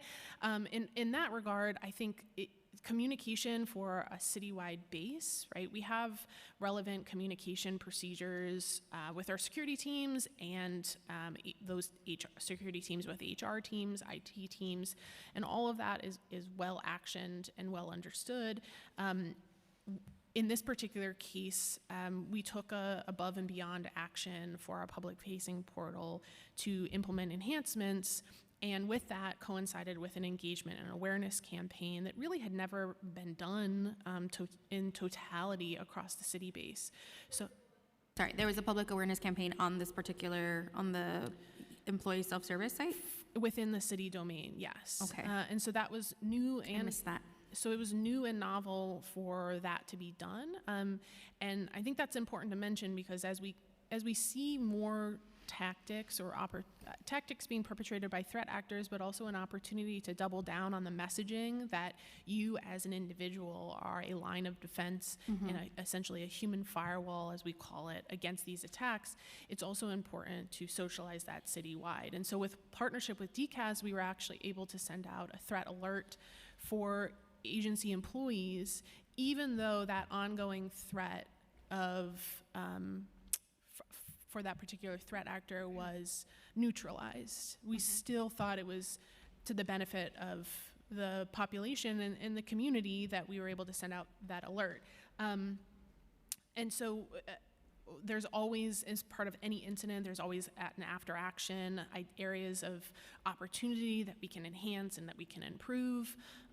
And while it is never a good day when we suffer an incident, it always provides an opportunity of improvement and maturation, which continues our cybersecurity journey and posture for the city. Can you share how many city employees were directly impacted by that incident? So what I can share is a very, very small number from what we know, incredibly small number, and that's in large part, and I have to give a kudos to my team who's able to neutralize the threat, the ongoing threat, very rapidly from identification that there was an ongoing campaign targeting New York City to being able to neutralize that threat. Although there were a handful of city employees that did disclose their login information. And we were made aware that some city employees have received mandatory cybersecurity training that was issued by a third-party vendor. Is this standard practice, and are there any plans to create that cybersecurity training in-house? Oh, so our cybersecurity awareness and training program, that might be what you're referencing. It is very routine to leverage platforms to actually push out content about the training. It's also very normal for, and our team does it, to create custom content to then push out to our city workforce, especially contoured or developed around certain initiatives that we're focusing on. So typically Cybersecurity Awareness Month, October is a huge month for us. It's also on the right before the holiday time, where we know that folks are susceptible, even in their personal lives, of being taken advantage of from a social engineering perspective. So we oftentimes send out a ton of programming around how to protect yourself online. When we implement new security capabilities or methods to, let's say, report phishing, we are also able to, and we have, create custom content that targets engagement of that specific capability or practice that we're trying to train users about. And what can you share? Did you share the name of the vendor? We typically don't share the name of the vendor. I'm happy to offline, but again, regardless of the vendor, it could be any vendor that provides a platform to disperse the training. The content and the key themes that we are focusing on, like multi-factor authentication and how to report a phish, is all pertinent to the city of New York. I want to acknowledge Councilmember Julie Wan, who's just joined us. My last question is on Intro 539, which is prohibiting third-party sale of geolocation data. I know you spoke to it in your testimony about enforcement not really being an OTI's responsibility. Would you be able to share which agency you think this bill would more accurately fit under? While I'm off the top of my head, I'm not able to share in specifics at this moment. I do think that conversation and discussion with the committee is something that we would absolutely like to have. We're happy to have, and it would significantly assist in being able to answer some of the questions that we've got. Thank you. Yeah, I look forward to it. Okay. All right.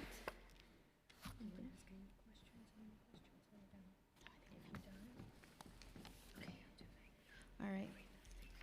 Okay, well, thank you both. I feel like that was a marathon. That's great. I now want to open the hearing for public testimony. I encourage you all to stick around if you can. I remind members of the public that this is a formal government proceeding and that decorum shall be observed at all times. As such, members of the public shall remain silent at all times. The witness table is reserved for people who wish to testify. No video recording or photography is allowed from the witness table.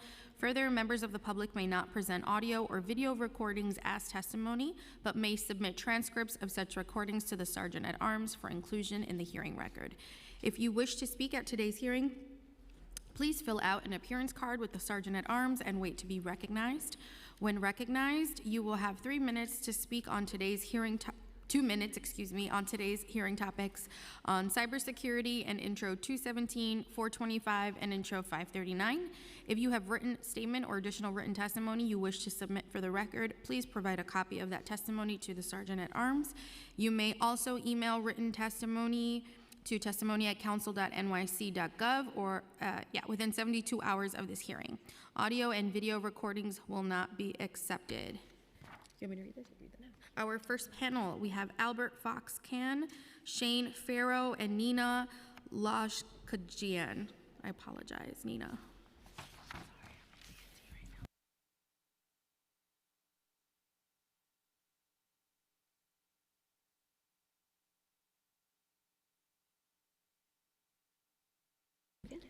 Okay, thank you all. Thank you for waiting. Y'all can begin, whoever wants to start.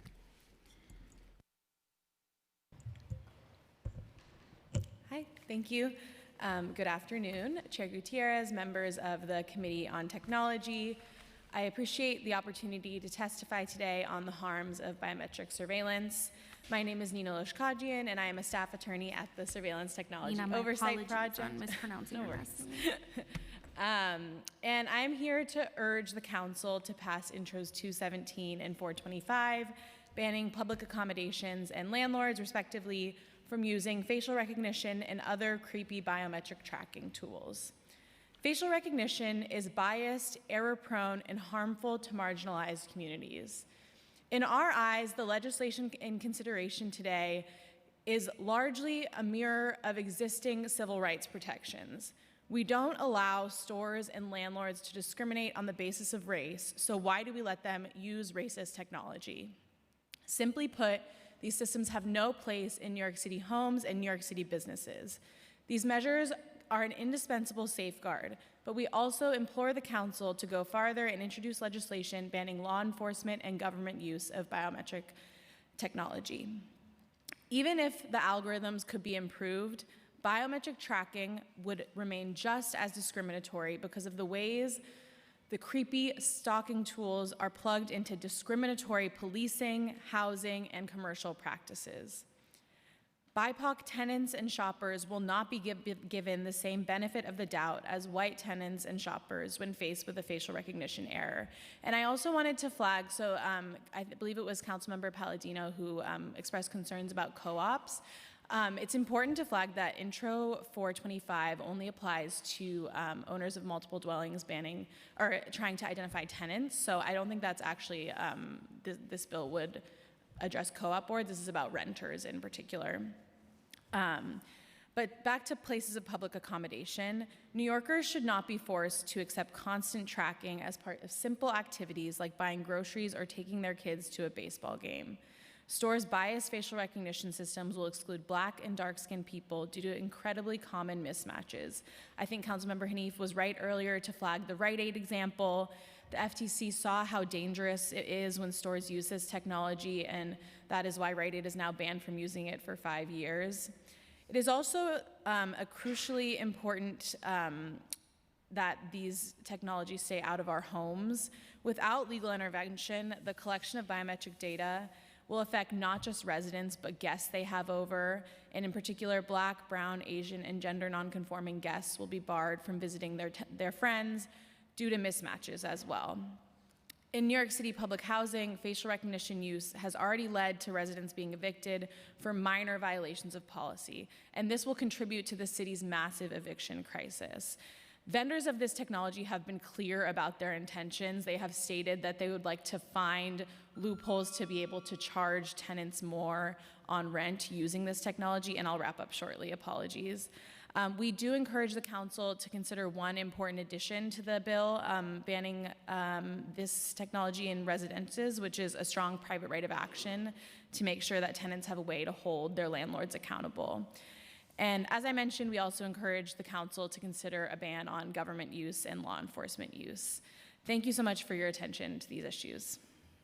Thank you, Nina. I have a question, but I'll wait for the panel. Yeah. Good afternoon, Chair Gutierrez, members of the committee. Thank you for the opportunity to testify. My name is Albert Fox-Kahn, and I'm the Executive Director of the Surveillance Technology Oversight Project. And I am offering written testimony in support of Intro 539 today, which would prohibit the commercialization of our location data, which is a routine part of how New Yorkers are being tracked every single day, having our devices turned against us as a way to market to us, to sell products to us, to sometimes even police us. We see this data being used by law enforcement. We see this data being used by even government agencies like the IRS. And in our testimony, we spell out why it is so important that New York City fill the regulatory gap that has been left by Albany, that has been left by Washington, that has left New Yorkers exposed to having their most intimate moments collected by an unregulated Wild West of apps that are constantly churning out new and horrifying ways to turn our every single moment, the record of how we live our lives, into a product for the highest bidder. This is something that New York can take a leading stance on, where we can be on the cutting edge. And as we point out in our written testimony, there is one change that would be helpful: adding a clear carve-out for defense attorneys in criminal investigations to make clear that criminal defense attorneys, like police officers operating with a warrant, have the ability to obtain this information from these companies, because no one should be denied a defense in court because of this privacy protection.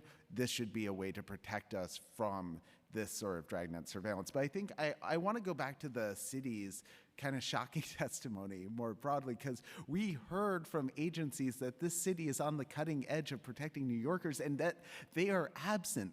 They are completely absent from the issues that brought us here today. They're absent from talking about biometric technology, and they put forward a false question, this false debate about privacy versus security, because what I'm here to tell you today is that this technology poses a threat to the public and offers us nothing in return.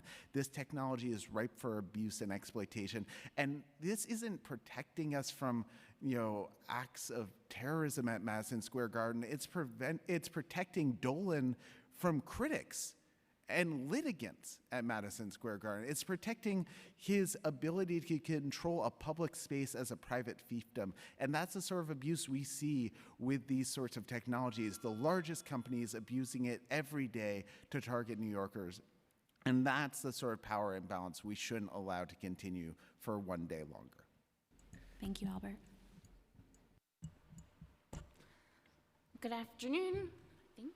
Yeah. Chair Gutierrez, the rest of the committee, my name is Shane Farrow. I'm a staff attorney at the Legal Aid Society in our Digital Forensics Unit.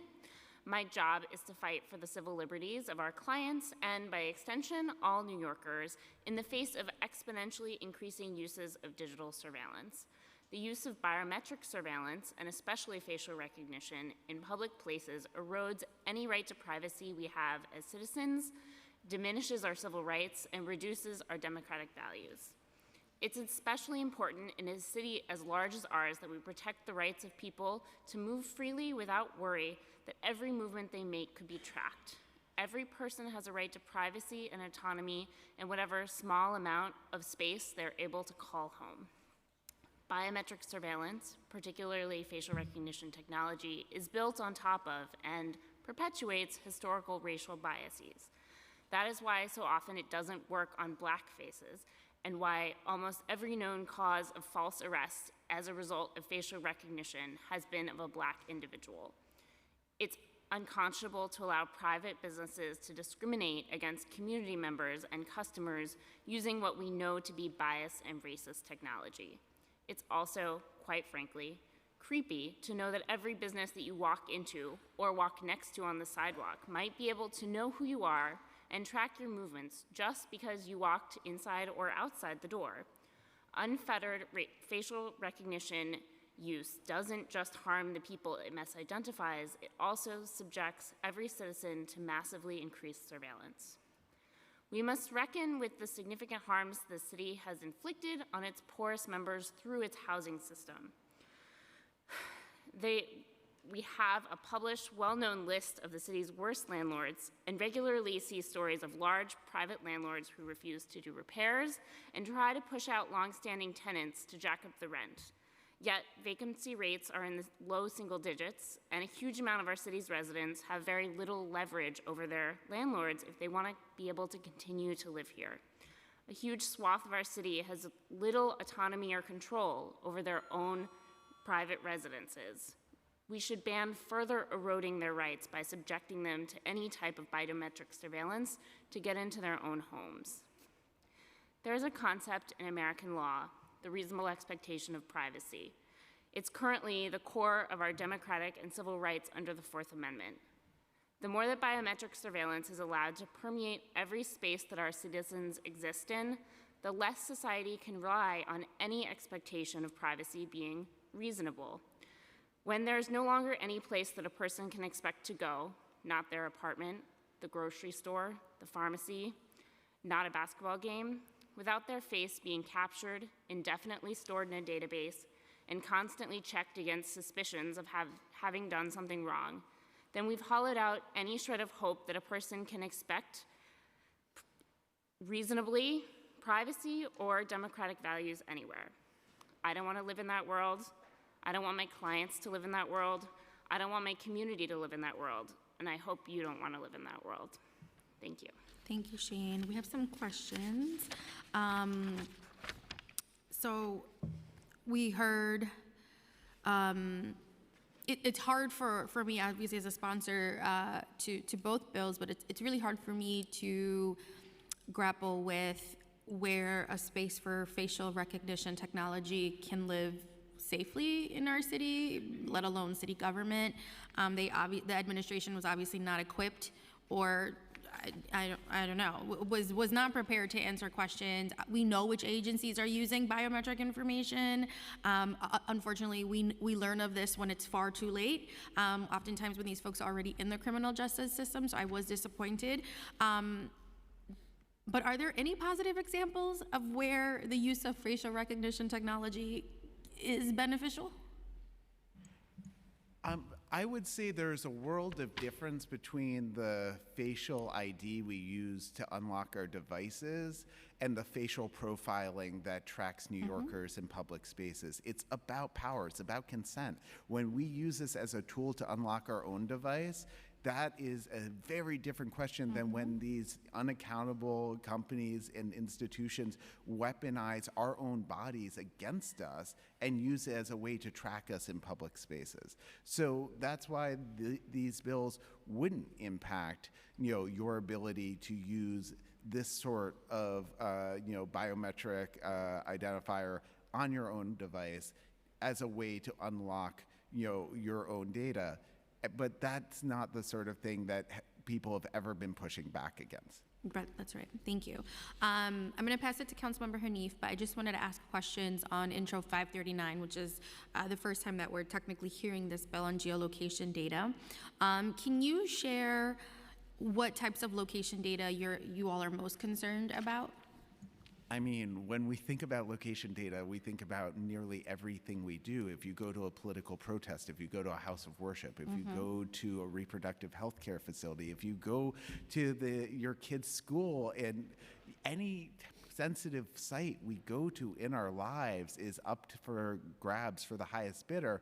And it's not just something that we see being routinely weaponized by law enforcement, but it's also something that we see being used by political extremists, that can be used by any number of groups. And it's really cheap, right? It would just take a few $100s to get the geolocation data of everyone in this room right now, to get a data set that we could then use to track where people go throughout the day, how they're living their lives, what other places they go to. And to me, this really does go to the heart of what it means to be a democracy. We need to be able to have the capacity to go places without second guessing how that's going to be weaponized. And this is something where we've seen regulators in Europe really taking these privacy concerns more seriously. But right now we see this huge market in the U.S. for data brokers that will sell this information seemingly to anyone. And really, it's something that I'm glad to see the city taking a leadership role in pushing back against. Do law enforcement agencies buy location data? Oh, yeah. Or it gets handed to them?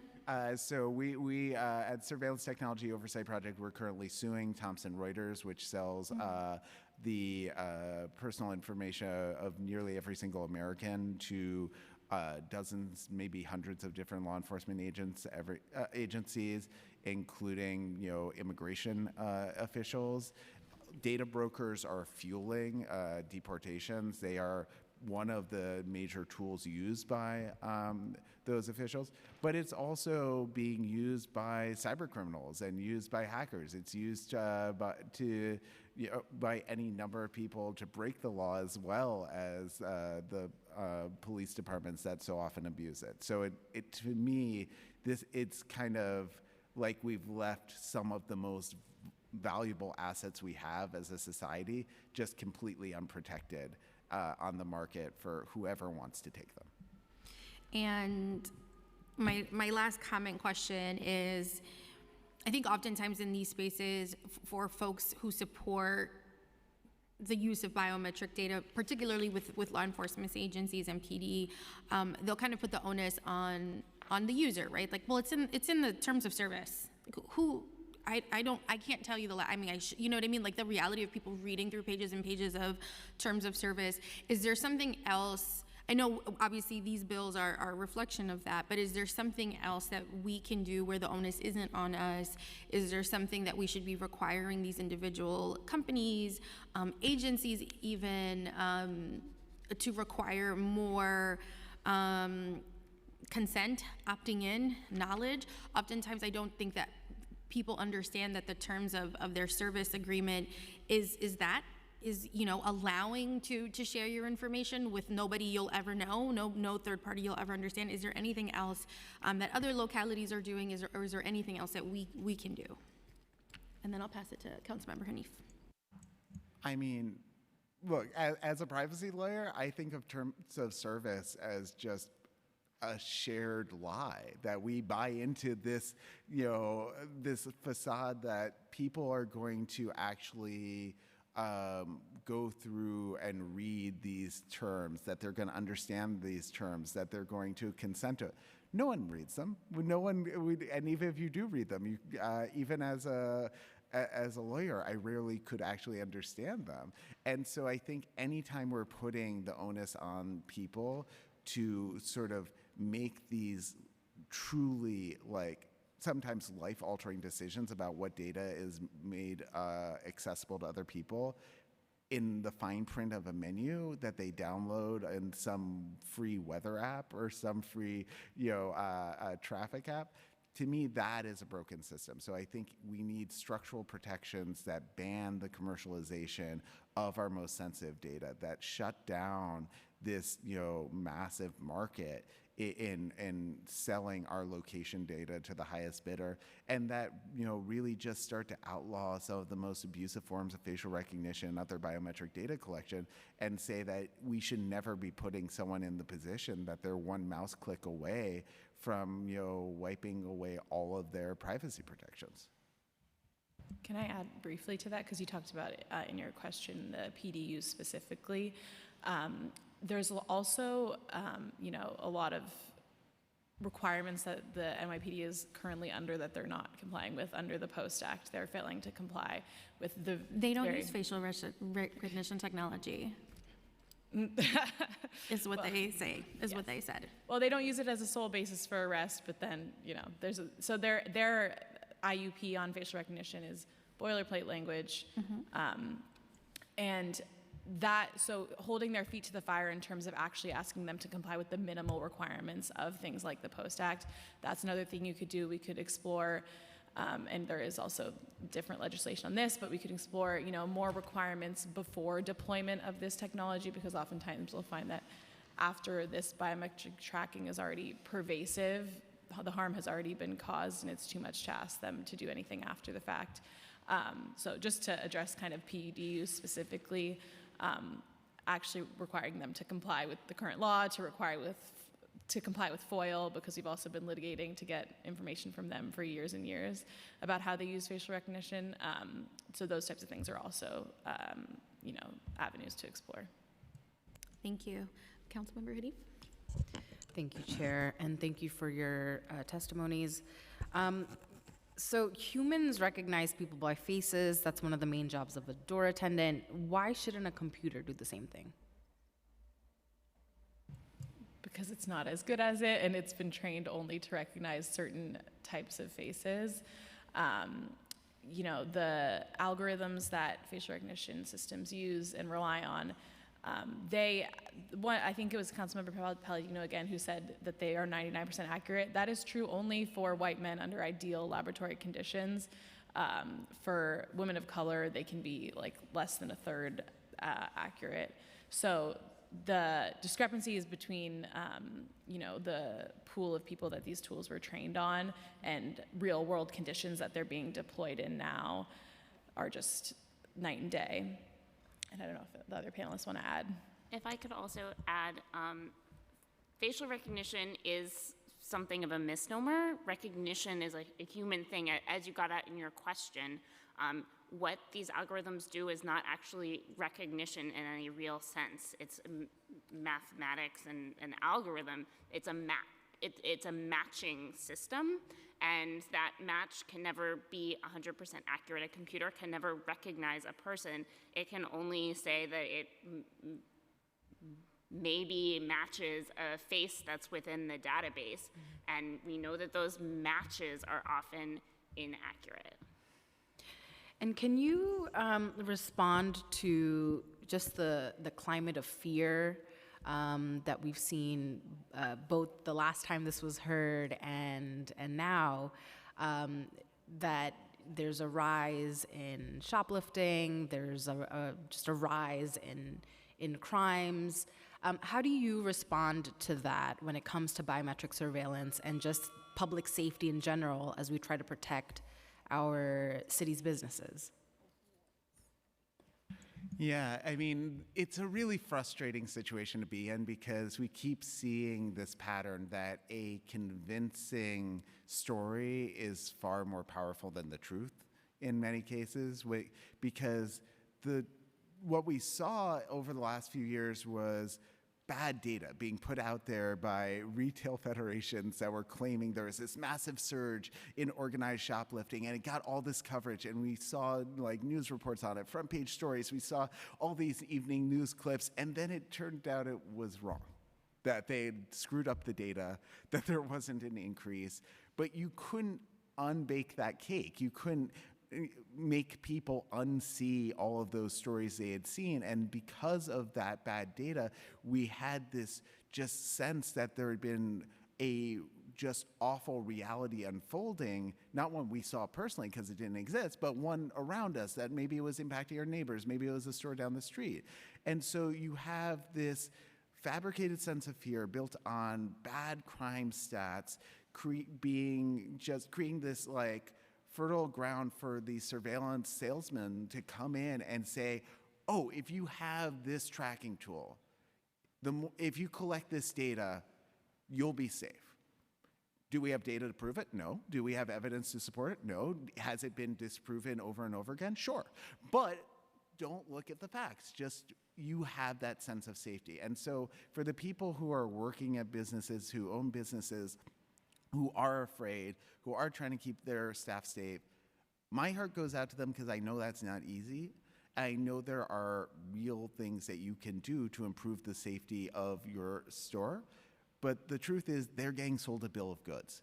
The cameras don't work. The facial recognition doesn't work. They don't reduce theft. They don't do the things that we've heard over and over again, or they're helpful for. And quite frankly, we have several decades of evidence that mass deployment of CCTV cameras is one of the least effective ways of preventing crimes. This goes back to London's mass deployment of CCTV during the 80s and 90s. But people feel safe, so they invest in it. And so what I just want to say is, it feels good for some people to have that camera. They have that illusion of safety, but the reality is it's a threat to a lot of the people who walk into that store. And the reality is it's very rarely, if ever, going to keep anyone safe. Thank you, Councilmember. I have some more follow-up questions. Is it possible for someone to be removed once someone's biometric information has been captured, right? You referenced this very specific moment during the pandemic, and I know I personally spoke with business owners that were really relying on this technology for the reasons that you've highlighted about how this is an inaccurate system. Would I be able to remove my image from this cloud of data that exists with my biometric information? Like, what, in the same way that it's like if you were on PD's gang database, you're on it for life. If you're associated with someone, you're on it. What recourse does someone have here? Are they even made aware that their information obviously is being captured? But can someone be removed from I guess, data recognition collection? If it's possible, I'm honestly asking. So the first problem is you usually don't know when you're in one of these databases. The second problem is they don't actually have an opt-out or removal mechanism. And the third problem is that all of this data is constantly being proliferated from one database to the next. So even to the extent that you somehow found out someone was using this facial recognition system and you ask them to remove it, that's not a guarantee that your data hasn't already migrated somewhere else. And it's really alarming with biometric tracking that this data is being collected, because if your credit card gets stolen, you can change your credit card number. If your identity is stolen, it's a pain, but you can even change your social security number. But if your biometric data is compromised, if someone is accessing your biometric data to impersonate you, there's nothing you can do, because that's going to be your biometric data for the rest of your life. You can't change your face. You can't change your fingerprints. And so there's a real persistent harm. And I just think that, with all of these systems, it's kind of unnerving to me how, even though in New York City it's been law for quite some time that any store using biometric surveillance needs to publicly post that, needs to tell people, needs to give them that notice. We still hear lots of reports about large companies that are doing this. And like, we're currently in court against Amazon and Starbucks, amongst others, for allegedly taking New Yorkers' biometric data without the sort of notice and consent that's required under city law. Mayor Adams announced regarding both 217 and 425, and a little bit with the Post Act, Mayor Adams announced that PD is expanding an initiative allowing businesses to feed security camera footage to PD. You referenced this as an effort to curb shoplifting. We've heard at our Post Act hearing last year that PD does not use live facial recognition. Do you have any concerns about this new initiative? Nina. We have many concerns, because like Albert mentioned, there's so many. First of all, we have to take them at their word that they don't use live facial recognition. We don't know if that is actually true, and this kind of live streaming from, for example, if your grocery store starts using facial recognition, under the current law, they would be required to post that they are. But if the new state of play becomes that your grocery store just has a surveillance camera, and then that stream is being fed to the NYPD, and then the NYPD is performing facial recognition, does that mean that customers don't need to be notified under the current law? There's all sorts of concerns that we have about this new dynamic that would come into play. And also that means that there's no opportunity for people on the ground. This could mean that NYPD just automatically deploys officers, because of a mismatch that said, oh, there's a shoplifter in X store, that will unnecessarily lead to a violent interaction. Whereas, we oppose this technology use in general, but with stores just using surveillance cameras, they can be monitoring those, and then they can go see what's actually going on. Or, they have a lot of business owners say they know the repeat offenders who they actually are, like human recognition. So there's just a whole new dynamic that will come into play if there's that kind of live stream to the police. I would also add that even if they aren't using facial recognition, they may be using sophisticated video analytics, such as object recognition, which allows them to basically surveil, have this thousands of video feeds live at one time and have algorithms that identify suspicious objects, quote unquote, that they then turn their attention to that. And so the video analytics is basically doing the job of thousands of officers watching screens at one time, meaning that they can search through and find certain things even without it being a face, in a way that is, again, very creepy, and that has not been explored as much as facial recognition. To me, this is the latest example of a mayor that prioritizes public relations over public safety. He always wants to find the high-tech gimmick that supposedly is going to keep us safe, but how many cameras do we actually need? all right? Here, we see tens of thousands of cameras that are owned and operated by the NYPD, tens of thousands of cameras that they access through the domain awareness system on top of that. We see this new pilot product. So how many cameras are going to supposedly keep us safe? To me, it's really just this constant effort that whenever there's something about crime in the news, the mayor will say, this expanded program will somehow work, without ever providing any evidence that the past camera systems have lived up to the amount of investment we've made in them. And I will say, looking at the disaster that Detroit has had and that several other cities have had with similar public-private camera partnerships, it's really alarming because in Detroit, under their Project Greenlight, there were allegations that stores were being coerced to agree to this sort of partnership, being told, hey, you're going to get faster 911 response if you sign up to this thing versus the folks who don't. And so, again, there's a lot of potential for abuse and a very questionable premise that this is helpful at all. Thank you. I have one more question before I pass it to Councilmember Holden.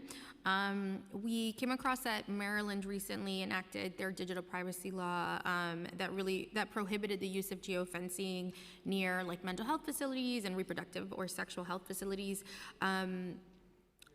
What is your opinion of that more targeted approach here?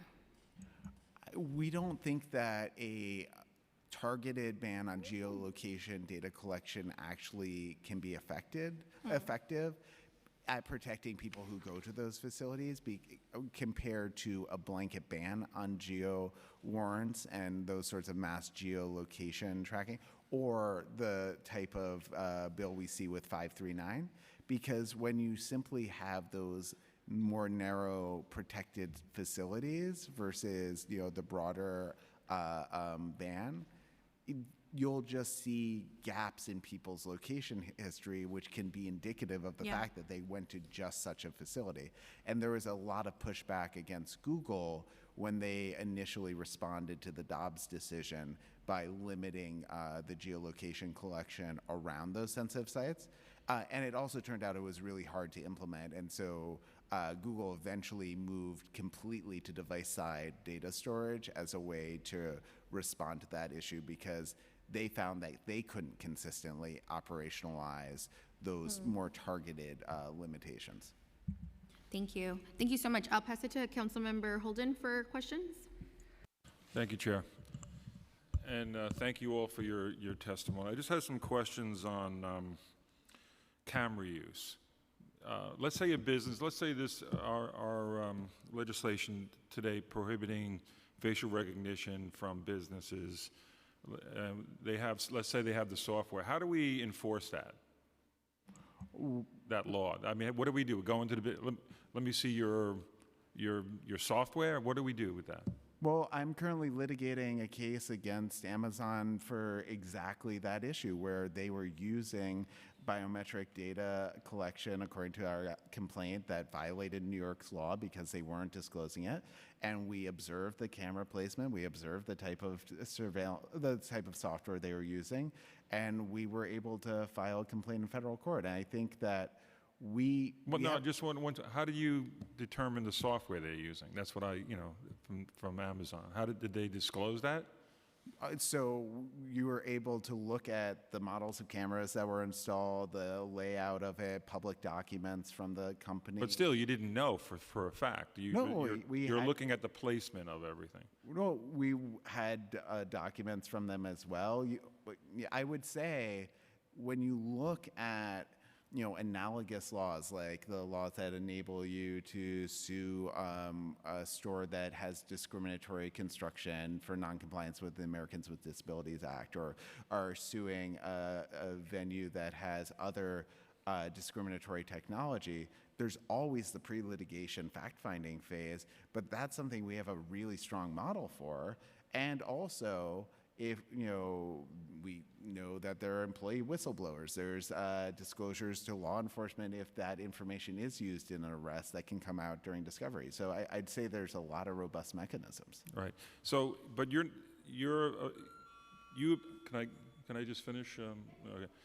you object to the facial recognition because it's an invasion or because it's not accurate? What's the main thrust against that, facial recognition? If, let's say it was, let's say they reached 99.9% accuracy for everyone, would you still be against it?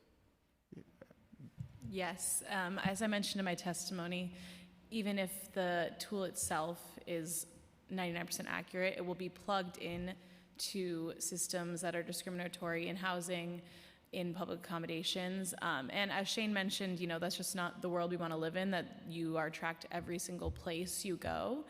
And even if we just don't think it's effective, even if it were to be able to accurately identify every single person that walks into a store. You're just against the technology that observes us.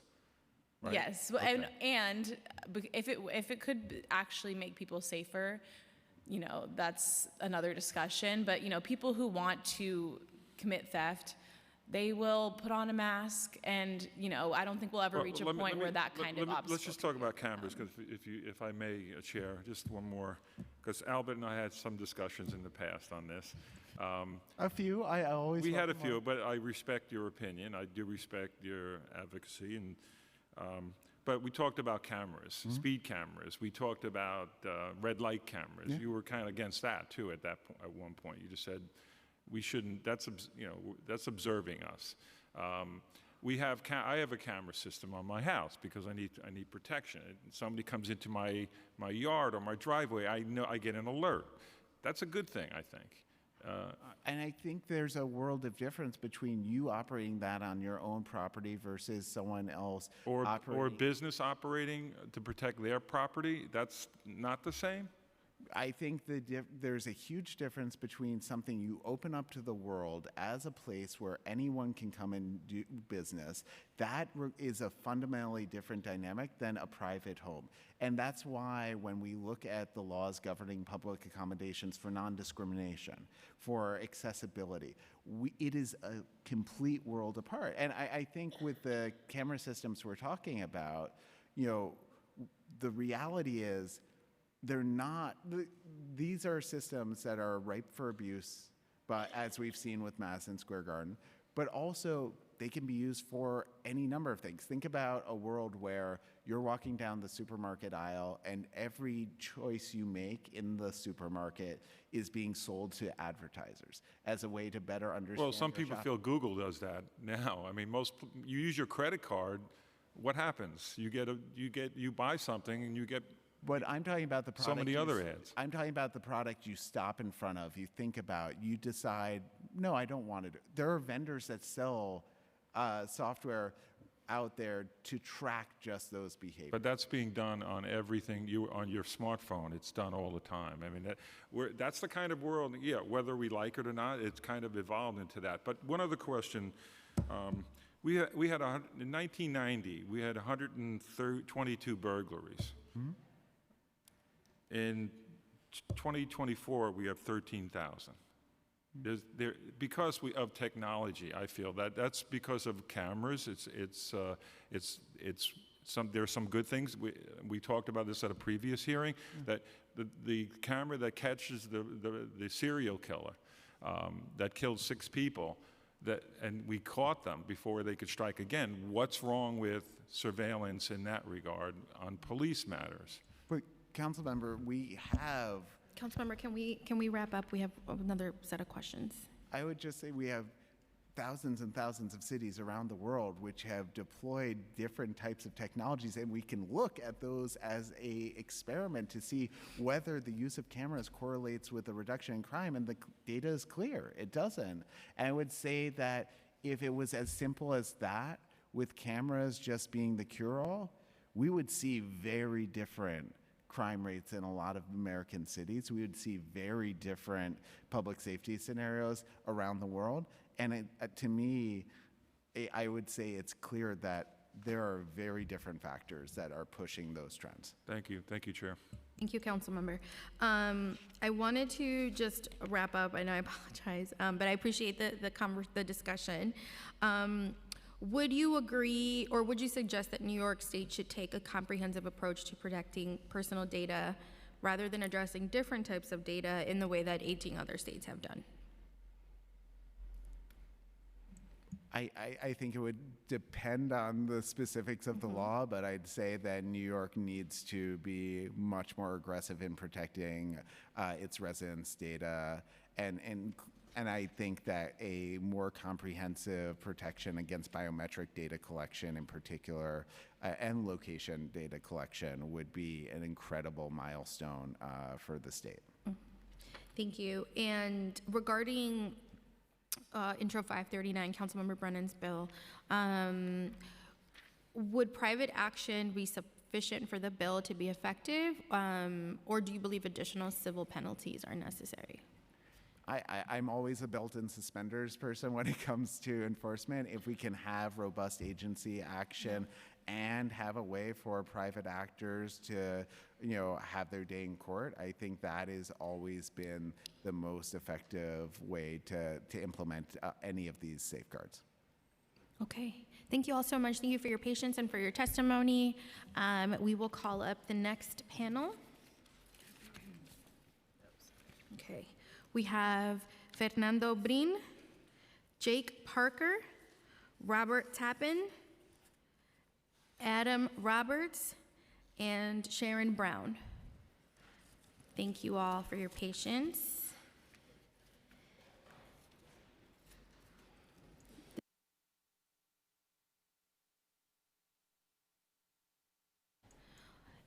And once you're all settled, anyone can start.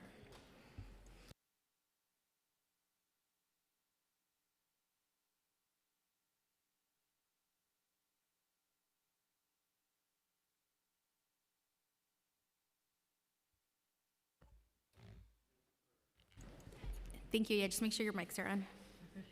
Go for it. Thank you for holding this hearing today. I am Adam Roberts, Policy Director for the Community Housing Improvement Program, also known as CHIP.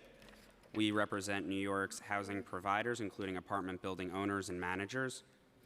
Our members operate rent-stabilized housing, which contains 1 million units of housing in New York City, making up 40% of its rental housing and the vast majority of its affordable housing. Intro 425 is punitive to tenants who live in rent-stabilized housing, as well as workers, including our members, who operate rent-stabilized housing. Rent-stabilized buildings generally do not have the financial resources to hire full-time doormen. Even so, affordable housing must also be safe housing. This is particularly notable as rent-stabilized housing is in the midst of a major financial crisis. Across the city, net operating income is in a free fall, dropping as much as 20% in the Bronx year over year. The largest lender to rent-stabilized housing, Signature Bank, collapsed last year, and the now largest lender, New York Community Bank, has been saved by collapse by Trump's former Treasury Secretary, Steve Mnuchin, who has threatened to foreclose on our members en masse. No, girl. The affordability rent-stabilized housing provides is entirely unsubsidized by the government. This means rent-stabilized housing does not have the operating revenue to cover basic expenses, let alone hire full-time doormen. Even if the financial crisis were to end, many buildings are too small to ever financially support full-time doormen. Therefore, rent-stabilized tenants and workers rely on more affordable security systems, such as virtual doormen and CCTV systems, to ensure their buildings are secure. In the future, they likely will use biometric identifiers like fingers, voice, irises, and facial recognition. They, too, are more affordable than full-time doormen. This bill is so broadly written that it bans any technology which can be used to establish individual identity. Every security system, from virtual doorman systems to fingerprint scanners, will be illegal. Technologies which establish individual identity have been used for decades to ensure safety in buildings which lack full-time doormen. We cannot imagine how tenants and workers will react to seeing CCTV and virtual doorman systems removed because of this bill. If the council passes this bill, it will be depriving rent-stabilized tenants and workers the safety which wealthy New Yorkers enjoy in their homes. Again, thank you for holding this hearing today. Thank you. We have questions, by the way, but we'll wait till the panel. Whoever wants to go next can go next. Thank you for allowing us to speak with you, Chairman. I want to address an issue that's been, as I'm sitting here, I'm looking at how the city looks at cybersecurity from the perspective of agencies. I'd like to take a minute and look at and talk about cybersecurity from the perspective of the underserved community. So, And I'm sorry, can you just say your name for the record? Fernando Brin, I am Fernando. the CEO of the Brin Group. Yeah. Yes, yes, We're a community-minded agency. We work with not-for-profits and community organizations. During the testimony that I heard, a couple of things came to mind. One was cyber insurance. So our community doesn't have cyber insurance. If they do, it's very high and very costly. Our non-for-profits that are receiving contracts from city agencies don't have a line budget for either cyber insurance. They don't have it for testing, penetration testing, for cyber and cloud security. So what I'm saying is we need to look at how we can address this issue through our agencies. Because at the end of the day, Juanita Lopez, who gets up in the morning and goes to her health clinic, or goes to her bank, or goes to a community program for assistance, is giving her information to a system that's not protected. So we need to ensure that those programs that are funded by the city council and funded by the city are cyber secure. And I think I've put together a number of organizations that I work with that are cybersecurity companies, and I would enjoy an opportunity to speak further on it. Thank you. Thank you. Did you submit written testimony, by the way? Yes, absolutely. You did? Okay, all right. Yeah, within Thank you. 72 hours, you'll have a whole written testimony from us. Okay, perfect. Thank you, Fernando. Okay, whoever wants to go next. Oh, Sharon, I'm sorry. Can you turn your mic on? So, here, thank you. My name is Sharon Brown. How is everyone? Jesus loves you. Okay, I think that it's very important that it is posted clearly that they have active bio cameras. It should not be a surprise to them the depth of how the camera can see them, their irises, the different things. If the camera can do certain things like that, it should be posted, or there's gonna be an issue of entrapment with these cameras. People viewing other people should have to alert them that they are viewing them specifically, and there should be a system where if someone is being viewed on multiple cameras this way, that alerts come back to them if they're in some kind of system where they're being cyber watched, because that's a form of some kind of stalking where people are just cyber watched. It becomes kind of criminal, entrapment, different things like that. When the police go somewhere to see the video, if someone has been surveilling someone else, that's problematic that they're in a surveillance mode. It lends against entrapment and also some kind of stalking. And the people who are going to be in the stores should have some kind of system where it can go back to the police, but they also need to still have regular cameras and things to back up, because it's not a sure thing. I saw a person that was this tall, they were this short, they had this color hair, then they cut their hair or they take out the hair or something like that, and it wasn't the person. So there should be more sure things there, like other backups. It shouldn't just be the cyber security. Thank you, Sharon. Yes. And whoever wants to go next? You have two more. Hi, Chair Gutierrez, members of the committee. I'm Jake Parker with the Security Industry Association, representing more than 80 companies headquartered in New York and 1,500 nationwide. Our members provide safety and security products, among them the leading providers of biometric technologies, including facial recognition software. Today, these technologies contribute to safety and security of our communities and bring value to our daily lives across many different types of applications. For example, uses by consumers for verification are rapidly expanding and the popularity is growing. from Mets fans using Entry Express for facial ticketing at Citi Field, to speeding up TSA security lines at LaGuardia and JFK, to faster debarkation at cruise ports in Manhattan and Brooklyn. Also, safety and security applications are helping stem the tide of retail theft, which also helps prevent food and pharmacy deserts in underserved communities by preserving access to grocery stores and other establishments facing pressure to close their doors. In all this, it's critical these technologies are used in a secure manner in ways that are lawful, ethical, and non-discriminatory.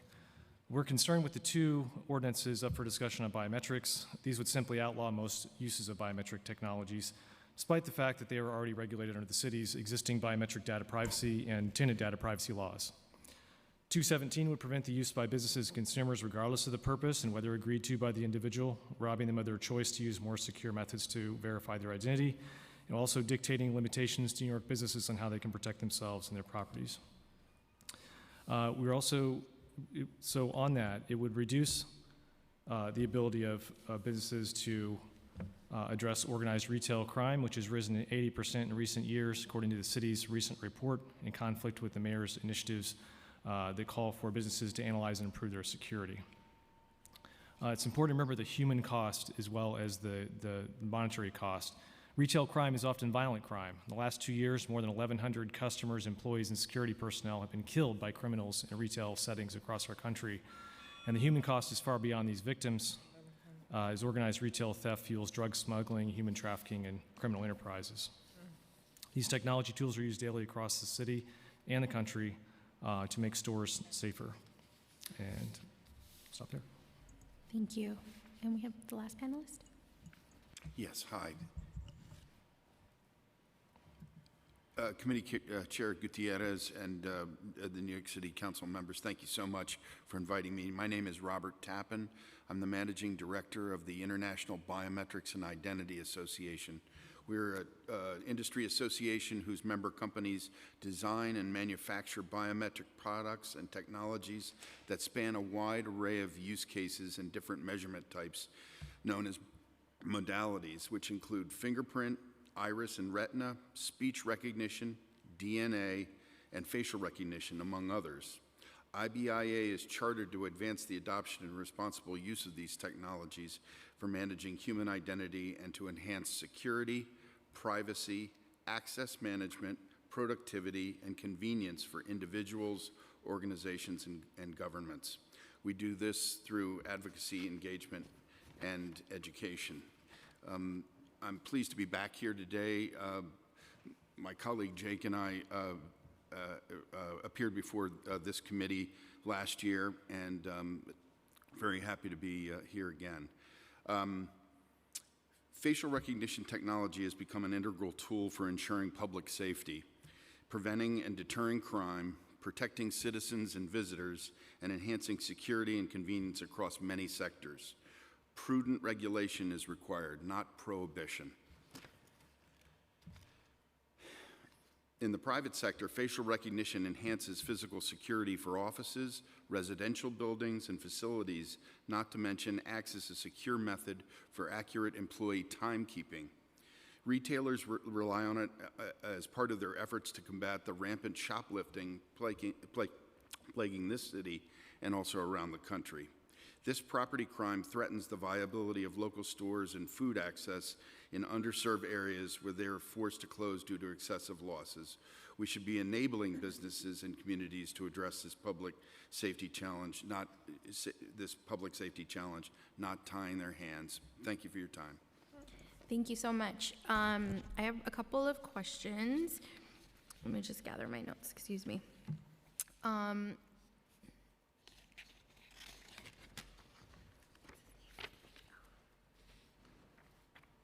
Robert. Yes. We'll go back. We'll go reverse order. Robert, you work with businesses particularly? I work with, we have about 24 member companies that provide a wide array of biometric equipment and technology. Got it. For government and private sector. In private sector, okay. Do you have a sense of how many arrests were made after the facial recognition technology was installed in some of these private businesses? Well, that's a hard statistic to come up with just a bold number because there are both governmental and law enforcement uses of it as well as private sector. So, and I don't think there's any comprehensive numbers of that magnitude just because I don't think it's measured that way. But some of the small businesses would have, some of the businesses would have it, correct? In certain jurisdictions, sure. Okay. I could provide that for you if you'd Okay. like. Yeah. In those instances of private businesses, do you know if the stores have signs informing people about the use of facial recognition technology? Well, they should. They're supposed to, but Yeah, they but you should, don't. yes. You don't know if every single business. Well, again, this varies from jurisdiction to jurisdiction, which actually gets into a large... I'm talking about just New York City, though. Yeah, well, New York City, again, there's laws in place or ordinances in place that stipulate that the warning should be there and available so that customers can see it. Do I know whether it? I am based in Washington D.C. Do I know whether every establishment has signs? I don't have that answer for you. Thank you. I just want to say hello to Chris Marte's Councilmember Marte's family. Hello, ¿cómo están? Thank you. I apologize. No worries. A mom was in the building. I got distracted. Okay. And Fernando, you brought up a very good point about just equity in our communities and who has access to cybersecurity insurance. What are some of those instances where a small business, and I think sometimes we don't think of like a bodega necessarily having a cybersecurity compromise. What are some of those like small businesses or businesses in communities of color where they don't have access to cybersecurity software? What does that mean? What is the impact of that on a small business? Well, on a small business, a mom and pop store usually would not have internet capabilities. Where you're looking at a community agency that deals with mom and pop stores, deals with health centers, they would. And they would have to pay a cyber insurance fee every year. In addition to that, though, they would also have to be able to prove that their cyber resilience, which is testing to make sure that their infrastructure is sound, which is done through a number of issues. If they're, in other ways, if they're on the cloud, then it's done through WAF-CHOM, which monitors and makes sure if there's any intrusions that is dealt with immediately and reported back to the customer. In terms of pen testing, that's done in for-profit and non-for-profit community programs that want to ensure that their infrastructure is sound. Thank you. And are you aware of businesses that potentially sell data from facial recognition system for marketing or other analytics outside of safety? No. No. So it's primarily for... It's primarily for non-for-profits who engage and work with communities of color that gather information, help them through whatever issues they're having with the social service with the city, have contracts with the city. Okay. So imagine there's a non-for-profit who has a contract, let's say, with the Department of Homeless Services, and they're delivering services. I see. Well, they have to maintain an infrastructure. And in that infrastructure, they have to ensure that that infrastructure is cyber resilient. So there's pen testing, penetration testing. There's also looking at a dark web to make sure that that information isn't being sold to suspicious characters. That's a costly sum of money. and it's not part of their operating budget through funding from city agencies. So I think the issue here is that we're not allowing our non-for-profit providers the ability to be cyber resilient because it's not part of their funding. So one thing we need to look at is how we can rectify that. Thank you. Thank you so much, Fernando. I had my next question, my last question is for primarily Jake, Adam, and Robert. Same question. Curious if you, in both Robert and Jake instances, are you aware if businesses or private entities that you work with collect and share and even sell biometric data for other marketing or analytics, or is it primarily for public safety? And Adam, curious on the private dwellings and residential dwellings, if there's signage obviously in the buildings, and how long is this biometric information stored for? Can I just jump in real quick on from my vantage Thank point? you. Our members do not buy and sell biometric information. Number one, biometric information is something that it can't be reverse engineered. So and it's usually proprietary to each of the different technologies that these companies are developing. So that's the beauty of this biometric information. It's unique to the individual, and it's also unique to the technology.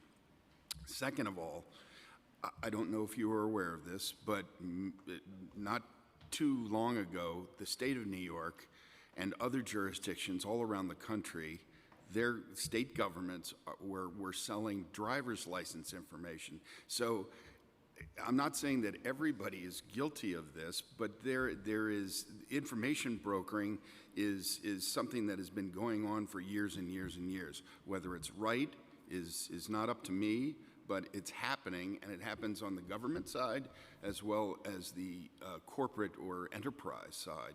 So that's something also. There was a reason that information was being sold by the state. It was very, very lucrative, and governments have to do what they have to do to meet their budgets, and so do enterprises.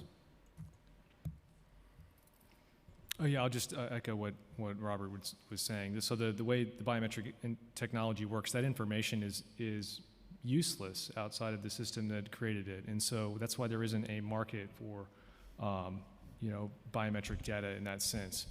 I wanted to go back to your other question though too regarding arrests. So I think when you're looking at retail security and loss prevention programs, arrest is not the right measurement. I think it's definitely going to vary by store to store and business to business, but it's the reduction in the overall incidents that they have. And so most often this involves de-escalation, not a call to authorities. So repeat offenders entering stores are flagged for the goal of providing excellent customer service versus apprehending them, which typically results in fewer visits by these individuals. I've heard anecdotally, one company reported they saw a 90% reduction at their locations after following a similar process to that. Also, it's not just about theft. There's also public welfare and life safety issues or uses that are appropriate. For example, one of our members told me that for their customers reported recovering over a dozen missing children after their customers are able to leverage the same technologies in response to Amber Alerts and something called Code Adam, which is a missing child safety system used in retail stores. I'm sorry. Thank you. And and regarding apartment buildings, I think an important thing to emphasize about the bill as it's currently written is it would ban much more than just, I think what we're talking about is biometric technology or facial recognition. It would ban essentially any video system. So CCTV, virtual doorman, that would all be made illegal and have to actually be removed, again, as the bill is currently written. So currently, I don't think most buildings have signage saying you're on camera or anything like that. I think it's just generally socially assumed that if you walk into an apartment building, there will be some sort of camera monitoring who's entering and exiting. That being said, if apartment buildings were to start using facial recognition, I'm sure there would be some signage put up. And I mean, most of our members aren't at this point storing biometric data, so I don't really have a good answer on that. But again, I would hope that the council would establish some standards on how that is done. Could I add, Oh, sorry. Can I add something to that? Is it, Sure. Okay. Yeah, so some of our members do provide these types of systems that you're referring to, virtual doorman systems. So important to point out that the current city tenant data privacy law requires the uses of electronic systems be voluntary.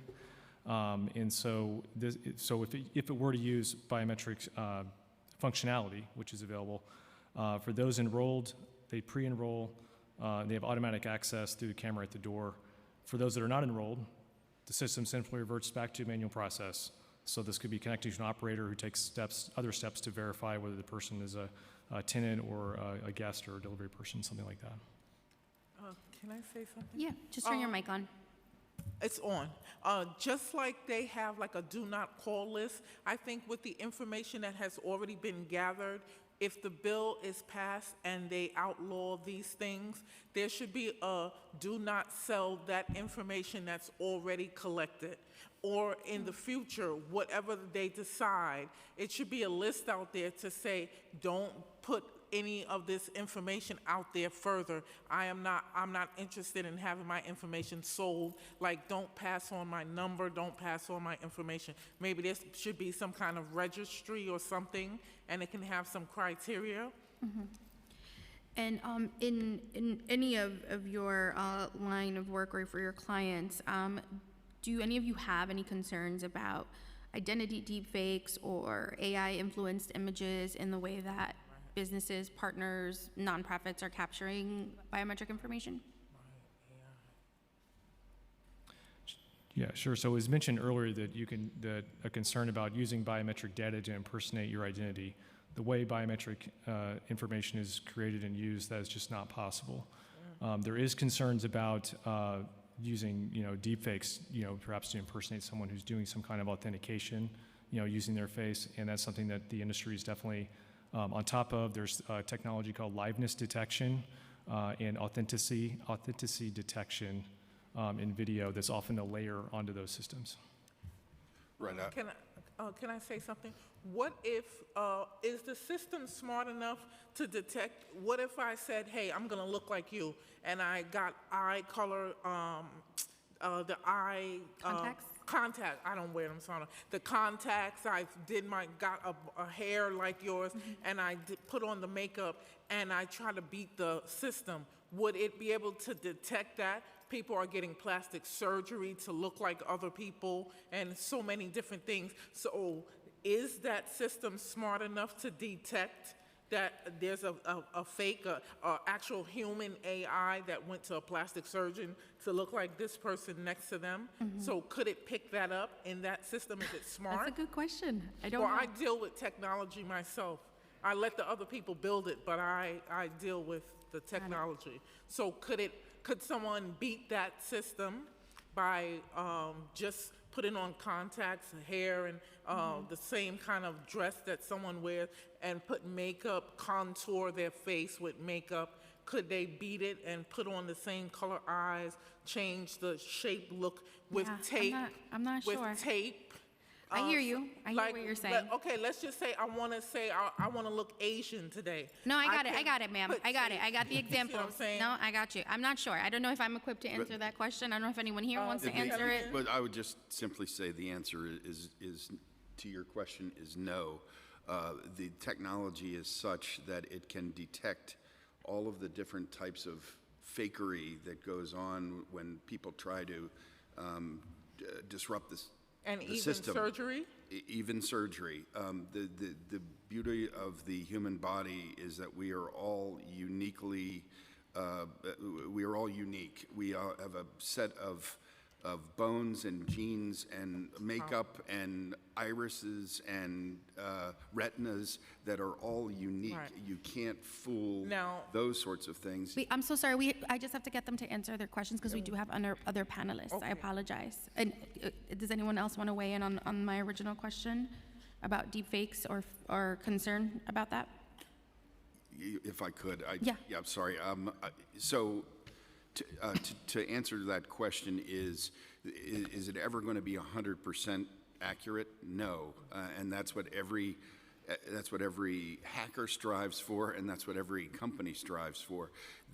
By putting limits on biometrics, you are actually hindering the progress and innovation that legitimate corporate businesses are doing to make it more accurate, to go beyond the deep fake, to be able to tell what is accurate and what isn't. And so it's a never-ending battle. It's like the Cold War, but now it's in biometrics. So to overcoming those things is a constant battle that needs to be won by the side that is not trying to do is trying to do something that's right as opposed to deceive.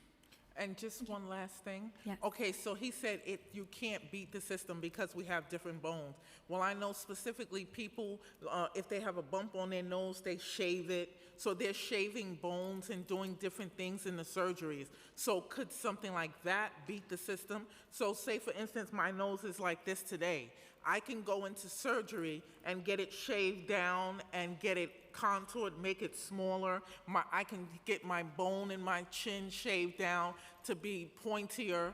Could that beat the system and appear like someone else? Would you be able to pick that up? That's something that you really need to look into, because people are going that in-depth in surgery. The nose is the oldest one. They shave down the bone in the nose. Thank you. Thank you.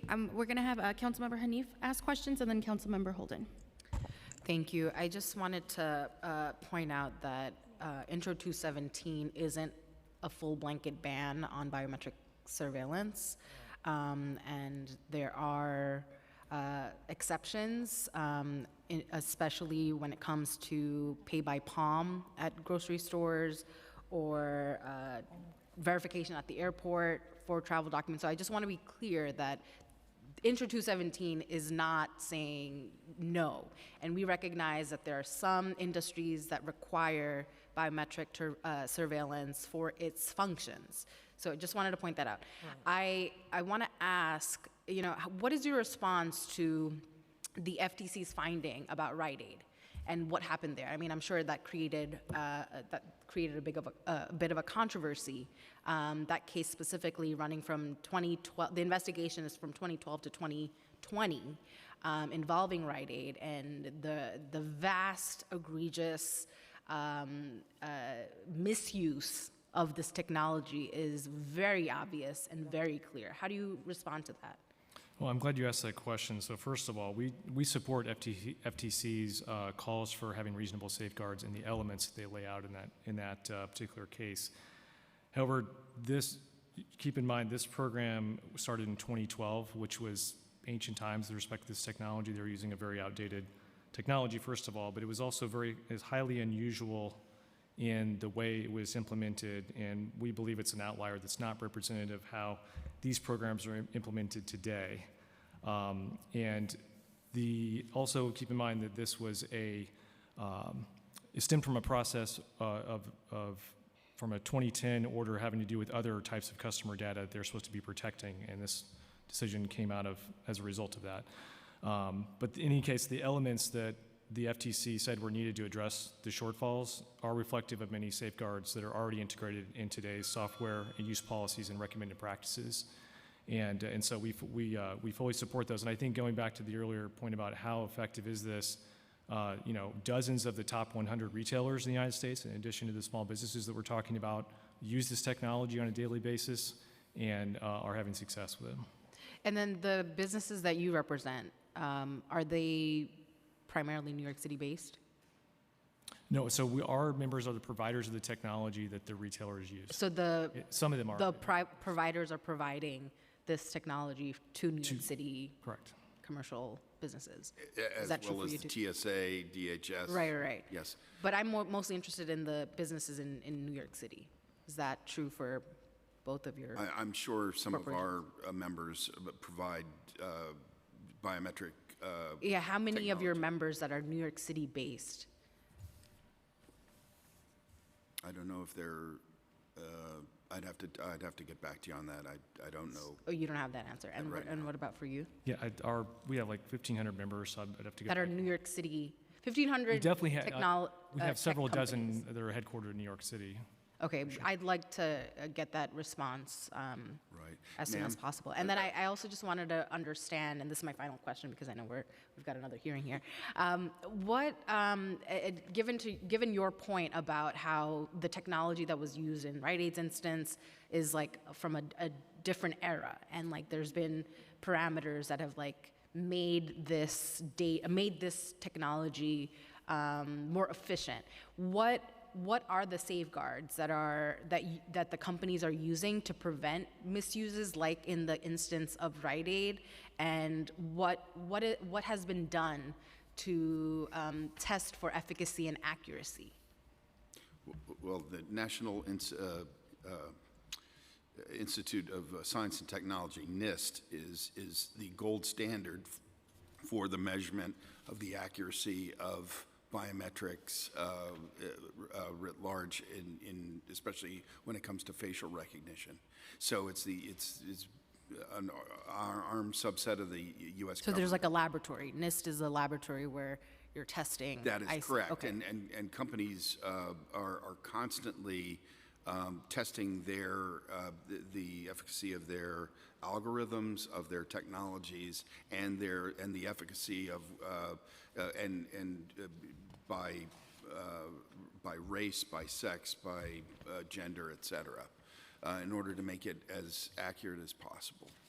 One point of clarification, Councilwoman, you had talked about biometric surveillance, and that's kind of, I'm sure that's one of those phrases that it comes very easy, it trills off the tongue, but biometrics, biometrics is about verification and authentication.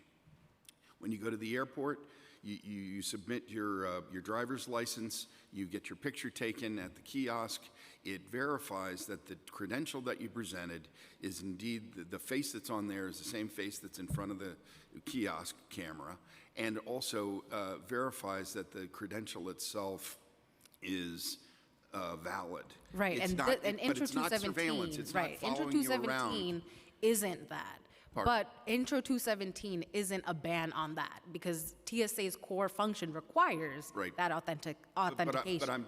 But I'm saying just the use of this type of technology is not surveillance. It is about authentication. Sure. If you're trying to catch the shoplifter who comes into a bodega, day in and week out, and keeps on stealing the same things, and there's facial recognition in there, it is to authenticate that the person is a repeat offender, not to know where he goes or she goes after they steal something. It's not geolocated like that. It's not about following people around or knowing where they are. There are other technologies that do that, but that's another part of your hearing. But biometric authentication and verification is about the person, or the person who says they are is who they are. And Right, what Intro 217's goal is that there are many, many instances of misuse of this technology that is surveilling certain individuals, and predominantly Black and brown people, and primarily women of color. So that's what it's getting at. That's what it's getting at. All right. And Rite Aid is a clear example if you want to talk about a recent example. Can I say something? You gotta hurry up. We have another councilman Okay, that I'll has do questions. this quickly. Is it a question or a response? It's a response. Okay. Okay, so I think it would be a problem with authenticating someone. Say, for instance, the two of you have your hair pulled back. So if you take a picture of someone on an ID, you can see the shape of their face based on having your hair pulled back. So if someone has their hair pulled forward and they have a picture, someone else comes in with the same kind of hairstyle, they could authenticate that it's them, quote unquote. but it's not really them because they can't see their features to know if this is actually the person. So the accuracy is not there for them to use this solely to catch someone. It can be in addition to something else. It can't be solely because, say she has her hair pulled over and one is back. And if you take a picture of her on her ID, you don't know, she could have a piece of her ear missing or some birthmark or something like that that you don't know about. And will the authentication process pick that up? Will it pick up certain things that you can't see? That's another you know, question. that- And it's a similar I question. mean, it's rhetorical. I'm not really asking. No, I a understand, question. and I'm so sorry. We just Yeah. have to move on. But your comments and your questions are recorded. Was the council I'm member's gonna question also directed to me? I didn't know if you, say that again. was the council member's question also directed to me, the previous one? That was 90 seconds ago. We have no. Sorry, I have already forgotten what it was. It's okay. Well, we do have to move on because we do have another hearing. So I'm going to pass it to Councilmember Holden. Well, Mr. Parker, I'm going to give you a chance to opine on this because what we just heard is that the facial recognition software is biased. And maybe that was the case, like you said, in 2012. What's the, in your testimony here, in written testimony, you state numbers. Do you want to repeat what you wrote here? Yeah, Because so- I think we need to hear this because there's a shoplifting epidemic in New York City. And the timing of this bill, 217, is curious. I just find it strange. But give us the updated 2024 accuracy of facial recognition. So with that type of application, there's two things that are key, is the technology performance, but also the governance structure that goes around it. So on the technology performance, today's facial recognition technology, leading technologies as measured by the government's program under NIST, are all over 99% accurate across the board, and across 70 different demographic factors they measure, it's 97.5% accurate.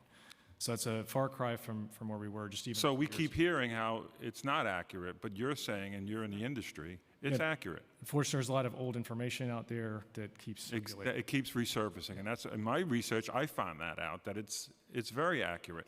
But what's the alternative? If 217 did get through, what's the alternative? It's really somebody saying this person looks like the guy I just saw. Take this. How accurate is that? So without the technology, you're back to a manual process where you've got flip books of photos, posting, photos on the wall, the break room wall in the store or something like that.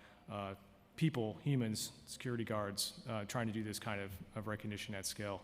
It was very difficult. And I think that actually is one of the issues, I think, with the language. It was mentioned that the language is intended to preserve voluntary uses of the technology. Well, the problem is the way it's written.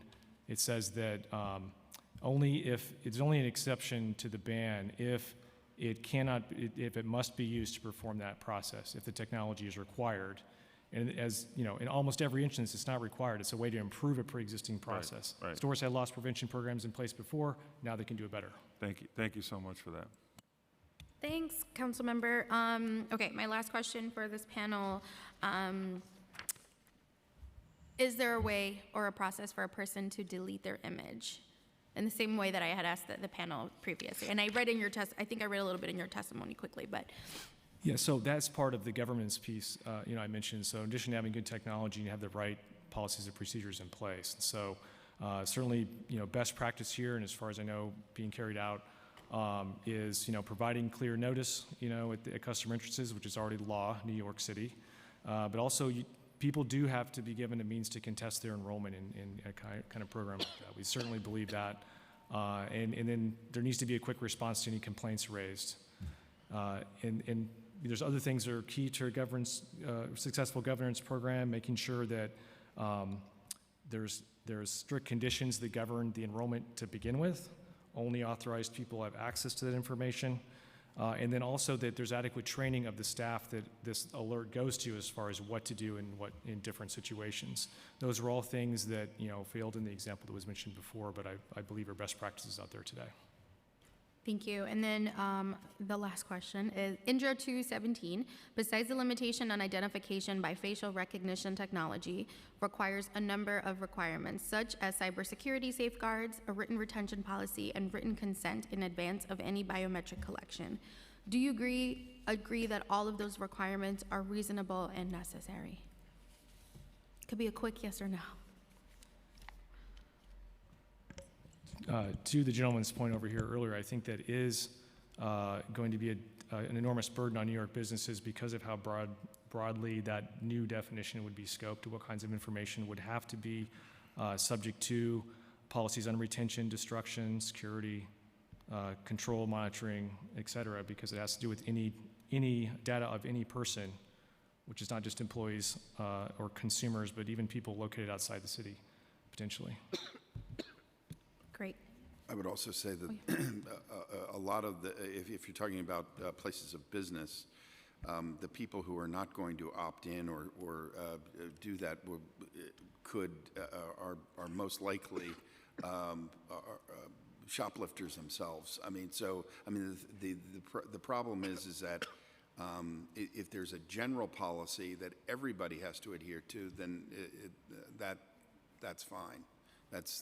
That's agreeable and reasonable, but in every situation there, you can't make it onerous on small businesses to have the same sort of policy that a department store has. Okay, thank you all so much. Thank you for your patience and your participation. I'd like to call up our last panel, which is on Zoom, Daniel Schwartz and Hallie Thornton. Starting time.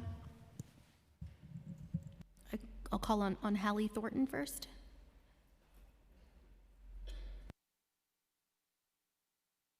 Hello. Thank you so much for allowing me to testify virtually today. Good afternoon. My name is Hallie Thornton, and I've been a resident of New York City for 14 years. And I'm testifying today on behalf of Fight for the Future in support of banning facial recognition in public places and residential buildings. Fight for the Future is a digital rights organization with over 2.5 million members nationwide, including over 85,000 in New York City. I'm a staff member at Fight focused on administrative and campaign support. Our group is strongly opposed to the use of technologies that collect people's biometric data and store that data en masse in the cloud. This includes the facial recognition tools used in places of public accommodation and residential buildings. Once companies collect this data, we have virtually no way of knowing how they'll use it. They can sell it to data brokers or share it with abusive law enforcement agencies. Facial recognition technology enables mass monitoring and tracking at a previously impossible scale.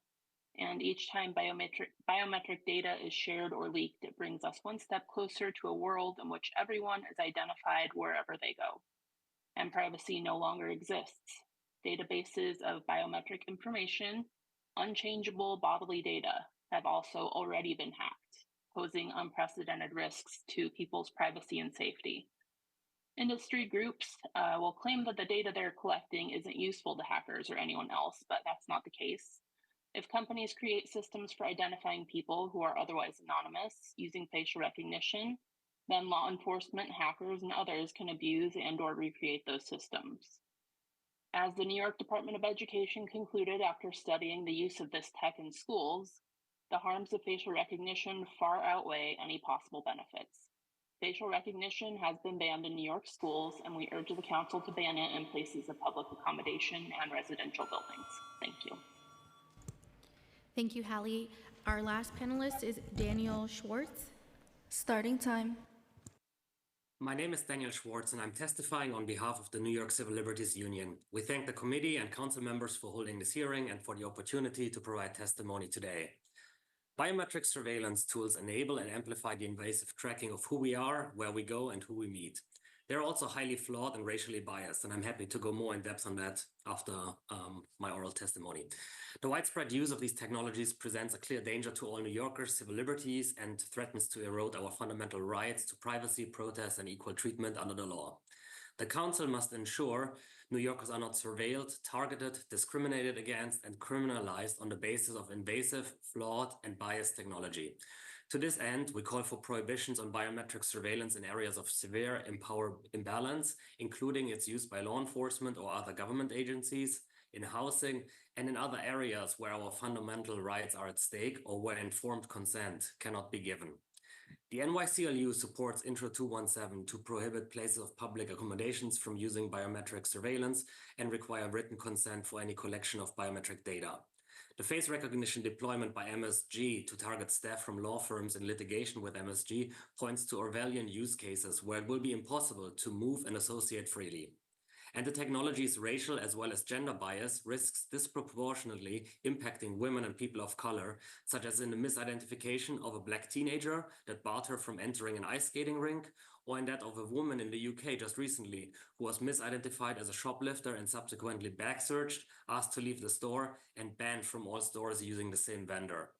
Raising related harms, the Federal Trade Commission, as we heard, successfully brought charges against the large retailer Rite Aid, which is now banned from using facial recognition after similarly falsely identifying consumers as shoplifters. For these reasons, we support banning biometric surveillance in places of public accommodation. To ensure that the legislation fully meets its goals, we make detailed recommendations in our written testimony. Intro 425 would prohibit landlords from using biometric recognition technology. Thank you. Your time has expired. Oh, we have your testimony, Daniel. Do you want to wrap up? Yeah, just in conclusion, I'd Sure. say nobody wants to live in a world where pervasive surveillance identifies them, tracks their movements and associations, and impacts which places they can visit, which services they can access, with whom they meet, or how they exercise their free speech rights. The NYCLU supports Intro 217 and 425, and we urge for their swift passage. For similar reasons, we also support Intro 539 to prohibit the sharing of location data with third parties. Thank you. Thank you so much, and we do have your full testimony. Thank you for submitting that. If we have inadvertently missed anyone who has registered to testify today and has yet to have been called, please use the Zoom hand function and you will be called in the order that your hand has been raised. Okay, no one. Thank you everyone for your testimonies today. The hearing is adjourned.